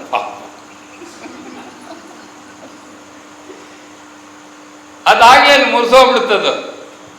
ಶ್ರೀರಾಮಕೃಷ್ಣ ನೋಡಿ, ನರೇಂದ್ರ ಏನಕ್ಕೆ ಬೇಕು? ಆದರ್ಶ ಸನ್ಯಾಸಿ ಆಗಬೇಕು. ನಾಗಮಹಾಶಯ ಹಾಕಬೇಕು ಆದರ್ಶಕರು. ಅವನು ನಾಗಮಹಾಶಯನ ತ್ಯಾಗಕ್ಕೆ ಸರಿ ಸಮಾನನೇ ಇಲ್ಲ. ಆದರೂ ಕೂಡ ಸನ್ಯಾಸಿ ಆಗ್ಲಿಕ್ಕೆ ಬಿಡಲಿಲ್ಲ. ನರೇಂದ್ರ ಎಂಥ ತ್ಯಾಗಿ, ಆದರೂ ಅವನು ಗೃಹಸ್ಥನಾಗ್ಲಿಕ್ಕೆ ಬಿಡಲಿಲ್ಲ. ಯಾಕೆ? ನಿನ್ನದು ಇಲ್ಲಿ ಅವತ್ತು. ಅದಕ್ಕೆ ಅವನು ಗುರು ನಿರ್ಧಾರ ಮಾಡ್ತಾನೆ, ಯಾರಿಂದ ಏನಾಗಬೇಕು. ಅವ್ನು ನೋಡಿ, ಅದೇ ಆಶ್ಚರ್ಯ ಆಗುತ್ತೆ. ಅವ್ನು ಎಷ್ಟು ನಿರಾಕರಿಸ್ತಾನೆ ಶ್ರೀರಾಮಕೃಷ್ಣ. ಅವ್ನು ಹೇಳಿದ್ದು, ಶ್ರೀರಾಮಕೃಷ್ಣ ಒಂದ್ಸಲ ಅವ್ನು ಕೇಳ್ತಾನೆ, ನೋಡು ಈ ಅಷ್ಟಾವಕ್ರ ಗೀತೆ ಅದು ತೆಗೆದುಕೊಂಡು ಓದು ಅಂತ. ಅವನು ನನಗೆ ಇದೆಲ್ಲ ಇಷ್ಟ ಆಗಲ್ಲ ಅಂತಾನೆ. ನನಗಾಗಿ ಓದು ಅಂತಾರೆ ರಾಮಕೃಷ್ಣ. ನಿನಗೆ ಇಷ್ಟ ಆಗದಿದ್ರು ಪರವಾಗಿಲ್ಲ, ನಾನು ಅದನ್ನು ಕೇಳಿಸ್ಕೋಬೇಕು, ಇನ್ನು ಓದು ಅಂತ ಅವನು ನರೇಂದ್ರ ಓದ್ತಾನೆ. ಆಮೇಲೆ ಅವನು ಬಂದು ನಕ್ಬಿಟ್ಟು ಹೊರಗಡೆ ಹಾಜರ ಇರ್ತಾನಲ್ಲ, ಅವನ ಹತ್ರ ಹೋಗಿ ಅವನು ತಮಾಷೆ ಮಾಡ್ತಾ ಇರ್ತಾನೆ. ಏನು ಮೂರ್ಖರಪ್ಪ ನಮ್ಮ ಋಷಿಗಳು, ಅವನು ಹೀಗೆ ಮಾತಾಡ್ತಾನೆ. ಅವನಿಗೆ ಸತ್ಯವಂತ ನರೇಂದ್ರ, ಯಾವುದು ಮುಚ್ಚುಮರ ಇಲ್ಲ. ಏನು ಮೂರ್ಖರಪ್ಪ ನಮ್ಮ ಋಷಿಗಳು ಏನು ಹೇಳಿದಂತೆ, ಏನು ಇದು ಭಗವಂತ, ಎಲ್ಲವೂ ಭಗವಂತ ಅಂತ. ಅದು ಹೆಂಗೆ? ಈ ತಟ್ಟೆ, ಅವನು ತಟ್ಟೆ ಲೋಟ ಎಲ್ಲ ಇರ್ತಾರೆ, ಈ ತಟ್ಟೆ ಭಗವಂತ ಆಗ್ಸೋದೇನ, ಈ ಲೋಟ ಭಗವಂತ ಆಗ್ಸಿದ್ರೆ ನಾನು ಭಗವಂತ, ಇದೆಲ್ಲ ಮೂರ್ಖತನ ಅಂತ ಹಾಜರ ಜೊತೆ ಡಿಸ್ಕಸ್ ಮಾಡ್ತಾ ಇರ್ತಾರೆ. ಅವಾಗ ಶ್ರೀರಾಮಕೃಷ್ಣ ಹೊರಗಡೆ ಬರ್ತಾರೆ ಕೋಣೆಯಿಂದ. ಅವ್ರು ಕೇಳ್ತಾರೆ, ನರೇಂದ್ರ ಏನು ಚರ್ಚೆ ನಡೀತಿದೆ ಅಂತ. ಅದಕ್ಕೆ ಅವ್ನು ಹೇಳ್ತಾನೆ, ತುಂಬ ಘನವಾದ ವಿಚಾರ ಮಾತುಗೆ ಮಾತಾಡ್ತಾ ಇದ್ದೀವಿ, ನಿಮ್ಗೆ ಅಷ್ಟು ಅರ್ಥ ಆಗಲ್ಲ ಅಂತ. ಇದು ಭಾಳ ಹೈ ಲೆವೆಲ್ ಡಿಸ್ಕಷನ್ ನಡೀತಿದೆ, ನೋ ಎಂಟ್ರಿ ಫಾರ್ ಯು ಅಂತ. ಶ್ರೀರಾಮಕೃಷ್ಣ ಹೌದೇ ಏನು ಅಂತ. ಅದೇ ಏನೋ ಆ ಋಷಿಗಳೆಲ್ಲ ಹೇಳಿದ್ದಾರೆ, ಏನು ಎಲ್ಲ ಭಗವಂತ ಎಲ್ಲ ಬ್ರಹ್ಮ ಅಂತೆ, ಏನು ಮೂರ್ಖರವರು ಅಂತ. ಶ್ರೀರಾಮಕೃಷ್ಣ ಹೌದಾ ಅಂತ ಬಂದು ಅವನು ಒಂದ್ಸಲ ಮುಟ್ತಾರಪ್ಪ. 3 ದಿವಸ ಅವನಿಗೆ ಬ್ರಹ್ಮ ದರ್ಶನ. ಎಲ್ಲಿವರೆಗಾಗುತ್ತೆ? ಅವ್ನು ಮನೆಗೆ ಬರ್ತಾನೆ, ಎಲ್ಲವೂ ಬ್ರಹ್ಮ. ಅವನು ವ್ಯಕ್ತಿ ಯಾರು, ಲೋಟ ಯಾವುದು, ತಟ್ಟೆ ಯಾವುದು ಗೊತ್ತಿಲ್ಲ. ಅಮ್ಮ ಕರೀತಾರೆ, ಊಟಕ್ಕೆ ಕೂರಿಸ್ತಾರೆ, ಅವ್ನು ಊಟಕ್ಕೆ ಕೂತಿಯಾನೆ. ತಟ್ಟೆ, ಲೋಟ, ಅನ್ನ ಎಲ್ಲ ಒಂದೇ ಥರ ಚೈತನ್ಯವಾಗಿ ಕಾಣ್ತಾ ಇದೆ. ಊಟ ಮಾಡ್ತಾ ಇದ್ದಾನೆ, ಅಮ್ಮ ಬಡಿಸ್ತಾ ಇದ್ದಾನೆ, ನಿಲ್ತಾನೆ ಇಲ್ಲ ಅವನು ಊಟ. ಅವನು ಅಲ್ಲೇ ಮಲ್ಕೊಂಡ್ಬಿಡ್ತಾನೆ. ಅವನು ಹಂಗೆ ತಮ್ಮ ಏನೋ ಅನಾರೋಗ್ಯ ಆಗಿದೆಯಾ ಅಂತ ಅವ್ನಿಗೆ ಏನು ಹೇಳಲಿಕ್ಕೂ ಗೊತ್ತಾಗಲಿ. ಮತ್ತೆ ಎದ್ದು ಕೂತ್ಕೊಳ್ತಾನೆ, ಮತ್ತೆ ಊಟ ಶುರು ಮಾಡ್ತಾನೆ, ಮತ್ತೆ ಅರ್ಧಕ್ಕೆ ನಿಲ್ಲಿಸ್ತಾನೆ. ರಸ್ತೆ ಮಧ್ಯೆ ಹೋಗ್ತಾ ಇರ್ತಾನೆ, ಎದುರುಗಡೆ ಸಾರೋಟ್ ಗಾಡಿಗಳೆಲ್ಲ ಬರ್ತಾ ಇರ್ತೆ. ಪಕ್ಕಕ್ಕೆ ಹೋಗ್ಬೇಕು ಅಂತ ಗೊತ್ತಾಗ್ತಲ್ಲ, ಯಾಕಂದ್ರೆ ಎಲ್ಲವೂ ಚೈತನ್ಯ ಕಾಣ್ತಾನೆ. ಎಲ್ಲಿ ಯಾರು ಬಿಡೋದು, ಯಾರು ಇಟ್ಕೊಳ್ಳೋದು. ಕೊನೆಗೆ ಅವನು ತಲೆ ಕೆಟ್ಟ ಹೋಗುತ್ತೆ. ಆ ಕಾರ್ನೋಲಿ ಸ್ಟ್ರೀಟ್ ಅಂತಿತ್ತು ಮುಂಚೆ, ಅಲ್ಲಿಗೆ ಬರ್ತಾ ಒಂದು ಮರದ ಕಂಬ ಅಲ್ಲ ಕಬ್ಬಿಣದ ಕಂಬ ಅಂದರೆ ಲೈಟ್ ಪೋಲ್, ಈಗೆಲ್ಲ ಸಿಮೆಂಟ್ ಮಾಡಿದ್ದಾರೆ. ಆ ಕಬ್ಬಿಣದ ಪೋಲ್ ಇರ್ತಲ್ಲ ಅದಕ್ಕೆ ಜೋರಾಗಿ ತಲೆ ಚಿಚ್ಕೊಳ್ತಾನೆ, ಯಾಕಂದರೆ ಚೈತನ್ಯ ಕಾಣ್ತಾ ಇದೆ. ಇದು ದೇಹ ಇದೆಯಾ, ಅದು ದೇಹ ಇದು, ತಲೆ ಹೊಡ್ಕೊಳ್ತಾನೆ, ಗಾಯನೇ ಆಗೋದು. 3 ದಿವಸ ಆದಮೇಲೆ ಬರ್ತಾನೆ ದಕ್ಷಿಣೇಶ್ವರಕ್ಕೆ. ಆಮೇಲೆ ಸ್ವಲ್ಪ ಸಮಾಧಾನ ಮೇಲೆ ಜಗತ್ತು ಕಾಣ್ಲಿಕ್ಕೆ ಶುರುವಾಗ್ತದೆ. ಅವಾಗ ಶ್ರೀರಾಮಕೃಷ್ಣ ಕೇಳ್ತಾರೆ, ಏನೋ ಹೇಳ್ತಾ ಇದ್ದೆ ಮೊನ್ನೆ, ನೀನೇನೋ ಹೇಳ್ತಾ ಇದ್ದೆ, ಏನೋ ಎಲ್ಲ ನಮ್ಮ ಋಷಿಗಳ ತಲೆ ಕೆಟ್ಟಿದೆ ಅಂತ. ನೋಡಿ, ಅವನು ಬಂದದ್ದು ಭಗವಂತನ ನಂಬಲಿಲ್ಲ. ಬ್ರಾಹ್ಮ ಸಮಾಜ ಅವನು ಬಂದಾಗ, ಶ್ರೀರಾಮಕೃಷ್ಣ ಸಂಪರ್ಕ ಬಂದಾಗ ಯಾವ ಭಕ್ತಿ ಪ್ರಧಾನವಾದ ಹಾಡನ್ನು ಹೇಳ್ತಿರ್ಲಿಲ್ಲ, ಎಲ್ಲ ನಿರಾಕಾರವನ್ನು ಹೇಳ್ತಿದ್ದಂಥ ಬ್ರಾಹ್ಮ ಸಮಾಜ ಇನ್ಫ್ಲುಯೆನ್ಸ್. ಮಾಸ್ಟರ್ ಮಾಚೇನ್ ಕೂಡ ಈ ದೇವರ್ all influence highly by Keshava Chandrasena. ಆ ಇನ್ಫ್ಲುಯೆನ್ಸ್ ಇಟ್ಕೊಂಬಂದು ಅದಕ್ಕೆ ಮಾಸ್ಟರ್ ಮಾಚೇನ್ ಕೇಳ್ತಾರೆ, ನಿಂಗೆ ಸಾಕಾರದ ನಂಬಿಕೆಯೋ ನಿರಾಕಾರದಲ್ಲಿ ಅಂತ. ಅವರೆಲ್ಲ ಸಾಕಾರ ನಂಬ್ತಿರ್ಲಿಲ್ಲ ಬ್ರಾಹ್ಮ ಸಮಾಜದರಾದ್ರಿಂದ. ಮಾಸ್ಟರ್ ಮಾಚೇನ್ ಹೇಳ್ತಾರೆ, ನನಗೆ ಸಾಕಾರದ ನಂಬಿಕೆ ಇಲ್ಲ, ನಿರಾಕಾರ ಅಂತ. ಅದಕ್ಕೆ ಅದು ಯಾಕೆ ಶ್ರೀರಾಮಕೃಷ್ಣ ಅಷ್ಟೊಂದ್ಸಲ ಕೇಳ್ತಾರೆ ನಿಂಗೆ ಸಾಕಾರದ ನಂಬಿಕೆ ನಿರಾಕಾರ, because the majority of the youths of Calcutta were influence by Brahmo Samaj, especially by Keshav. Rajmohan Roy ಮುಂದಾಯಿತು, ಅದಾದ ಕೇಶವನ ಇನ್ಫ್ಲುಯೆನ್ಸ್ ಜಾಸ್ತಿ ಠಾಕೂರ್ ಟೈಮ್ನಲ್ಲಿ. ಅದರಿಂದ ಇದನ್ನು ಕೇಳಿ ಅವನಿಗೆ ಶ್ರೀರಾಮಕೃಷ್ಣ ನೋಡಿ, ಅವನಿಗೆ ನರೇಂದ್ರನಿಗೆ ಏನು ಬೇಕು ಗೊತ್ತು, ಇವನ ಸ್ಥಿತಿ ಅದ್ವೈತ. ಆದರೆ ಈಗ ಅಹಂಕಾರದಿಂದ ಒಪ್ತಾ ಇಲ್ಲ. ಅದಕ್ಕೆ ಅವ್ರು ಏನು ಹೇಳ್ತಾರೆ, ನನಗಾಗಿ ಓದು, ನಿನಗಿಷ್ಟ ಇಲ್ಲದ್ರೆ ಪರವಾಗಿಲ್ಲ, ಅಷ್ಟಾವಕ್ರ ಸಂಹಿತೆ ನಾನು ಕೇಳಿಸ್ಕೊಳ್ತೀನಿ, ನೀನು ಓದು. ಒಪ್ಪಲಿಲ್ಲ. ಅನುಭವ ಆದ ಮೇಲೆ ಕಾಶಿಪುರ ಗಾರ್ಡನ್ ಕೇಳ್ತಾರೆ, ಮಹಾಶಯರೇ ನನಗೆ ನಿರ್ವಿಕಲ್ಪ ಸಮಾಧಿ ಅನುಭವ ಕೊಡಿ, ನಂಗೆ ಇನ್ನೇನು ಬೇಡ. ಶ್ರೀರಾಮಕೃಷ್ಣ ಕೊಟ್ಟುಬಿಟ್ಟು ಆಮೇಲೆ ಹೇಳ್ತಾರೆ, ಇದು ನನ್ನ ಕೆಲಸ ಆಗೋವರೆಗೂ ಮತ್ತೆ ನೀನು ಅನುಭವಿಸಾಗಿಲ್ಲ, ಇದು ನಾನು ಕೀಲಿ ಎಲ್ಲ ನಿನ್ನ ಅನುಭವಗಳನ್ನೆಲ್ಲ ಒಂದು ಪೆಟ್ಟಿಗೆಲ್ಲಿ ಹಾಕಿ ಬೀಗ ಹಾಕಿಟ್ಟಿದ್ದೀನಿ, ಕೀಲಿ ನನ್ನ ಹತ್ರ ಇರುತ್ತೆ, ನೀನು ನನ್ನ ಕೆಲಸ ಮಾಡಿದ ಮೇಲೇ ಈ ಕೀಲಿ ನಿಂಗೆ ತೆಕ್ಕೊಡೋದು. ಇಚ್ಛಾಮರಣಿ, ವಿವೇಕಾನಂದ ಇಚ್ಛಾಮರಣಿ, ಅವ್ರು ಯಾವಾಗ ಬೇಕಾದ್ರೂ ದೇಹ ಬಿಡ್ಬೋದು. ಅದಕ್ಕೆ ರಾಮಕೃಷ್ಣಗೆ ಹೆದರಿಕೆ ಇರ್ತದೆ. ಯಾವಾಗ ಅವನು ಶಿವನ ಅಂಶ ಅಂತ ವಿವೇಕಾನಂದಗೆ ಅರ್ಥ ಆಗುತ್ತೋ ಅವತ್ತು ದೇಹ ಬಿಡ್ತಾರೆ ಅಂತ ಶ್ರೀರಾಮಕೃಷ್ಣ ಮಾತು ಕೊಡ್ತಾರೆ. ವಿವೇಕಾನಂದ ದೇಹ ಬಿಡೋಕ್ಕಿಂತ 3 ದಿವಸದ ಮುಂಚೆ ಸ್ವಾಮಿ ಪ್ರೇಮಾನಂದರು ವಿವೇಕಾನಂದನ ಕೇಳ್ತಾರೆ, ನೀನು ನರೇಂದ್ರ ನೀನು ಯಾರು ಅಂತ ಗೊತ್ತಾ ಅಂತ. ಹೌದು, ನನಗೆ ಗೊತ್ತಾಗಿದೆ ಅಂತ. ಅದು ಹೇಳಿ 3ನೇ ದಿವಸಕ್ಕೆ ದೇಹ ಬಿಡ್ತಾರೆ ಸ್ವಾಮೀಜಿ. ರಾತ್ರಿ 9 ಗಂಟೆಗೆ ಊಟ ಮಾಡಿ ಹೋಗಿ ಮಲ್ಕೊಂಡು, ಕಿವಿಯಿಂದ ರಕ್ತ ಹೋಗಿರುತ್ತೆ ಅವ್ರಿಗೆ, ಅಂದರೆ ಮೇಲ್ಗಡೆ ರಕ್ತ ಊರ್ಧ್ವಮುಖವಾಗಿ. ಇಚ್ಛಾಮರಣಿಯವರು ಚೆನ್ನಾಗೇ ಇರ್ತಾರೆ. ಅವತ್ತು ಎಲ್ಲ ಮಾತುಕತೆ ಆಗಿ ನಿವೇದಿತ ಹೋಗಿ ಅವಳನ್ನೆಲ್ಲ ಮಾತಾಡ್ಸ್ಕೊಂಡು ಬಂದು ಮಲ್ಕೊಂಡು ರಾತ್ರಿ 9 ಗಂಟೆಗೆ 8 ಗಂಟೆಗೆ ಬಂದು ಸ್ವಲ್ಪ ವಿಶ್ರಾಂತಿ ತೊಗೊಂಡು ನಾನು 9 ಗಂಟೆಗೆ ಇದ್ದಾಗಿ ಇಚ್ಛಾಮರಣಿ. ಅದಕ್ಕೆ ನೋಡಿ, ಅಂದರೆ ಎಲ್ಲ ಹಲವು ಭಾವಧಾರೆಗಳ ಸಾಧಕರು, ಒಂದು ಕಡೆ ಸನ್ಯಾಸಿಗಳು, ಒಂದು ಗೃಹಸ್ಥರು, ಅದು ಬಿಟ್ಟು ಬ್ರಾಹ್ಮ ಸಮಾಜದವರು, ವೈಷ್ಣವರು, ಶಾಕ್ತರು, ಈ ದಾಸ್ಯಭಾವದವರು, ಮಧುಭಾವದವರು, ತಂತ್ರದವರು, ವೇದಾಂತದವರು, ಎಲ್ಲ ಸಾಧಕರು ದಕ್ಷಿಣೇಶ್ವರಕ್ಕೆ ಬರ್ತಾಯಿದ್ರು. ಎಲ್ಲರಿಗೂ ಮಾರ್ಗವನ್ನು ಕೊಡ್ತಿದ್ದಲ್ಲ. ಯಾಕೆ? ಭಾವಮುಖದಲ್ಲಿದ್ದಾನೆ. ಯಾಕೆ? ಅವನು ಭಾವಸಾಗರ. ಯಾಕೆ? ಅವನು ಯಾವ ರೀತಿಯ ಅವತಾರ, ಅವನು ಗುರುಭಾವದಲ್ಲಿ ನಿಲ್ಲಿಸಿದಂಥ ಅದು ದೊಡ್ಡ ಗುರುಶಕ್ತಿ. ಆದ್ದರಿಂದ ನಮ್ಮೆಲ್ಲರ ಭಾಗ್ಯ ಇಲ್ಲಿ ನಾವು ಈ ಬಳ್ಳಾರಿಯ ಮೂಲಕ ಅವನು ಈ ಒಂದು ವ್ಯವಸ್ಥೆಯನ್ನು ಮಾಡಿದ್ದಾನೆ. ಹೆಚ್ಚೆಚ್ಚು ನಮಗೆ ಬುದ್ಧಿಯನ್ನು ಕೊಟ್ಟು ಹೆಚ್ಚೆಚ್ಚು ಅರ್ಥ ಮಾಡಿಕೊಳ್ಳಿಕ್ಕೆ, ಅರ್ಥದೊಂದಿಗೆ ಅನುಭವಿಸ್ಲಿಕ್ಕೆ ಆ ಶ್ರೀರಾಮಕೃಷ್ಣ ನಮಗೆ ಆಶೀರ್ವಾದ ಮಾಡಲಿ, ಅನುಗ್ರಹಿಸಲಿ ಅಂತ ಪ್ರಾರ್ಥನೆ ಮಾಡ್ತಾ ನಮ್ಮ ಈ 4 ದಿವಸದ ಈ ವಿಚಾರಧಾರೆಯನ್ನು ಇಲ್ಲಿಗೆ ಸಮಾಪ್ತಿಗೊಳಿಸೋಣ. ಮತ್ತೆ ಮುಂದೆ ಬಂದಾಗ ಮತ್ತೆ ಬೇರೆ ರೀತಿಯಾಗಿ ಮುಂದುವರಿಸೋಣ. ಓಂ ಶಾಂತಿ ಶಾಂತಿ ಶಾಂತಿ.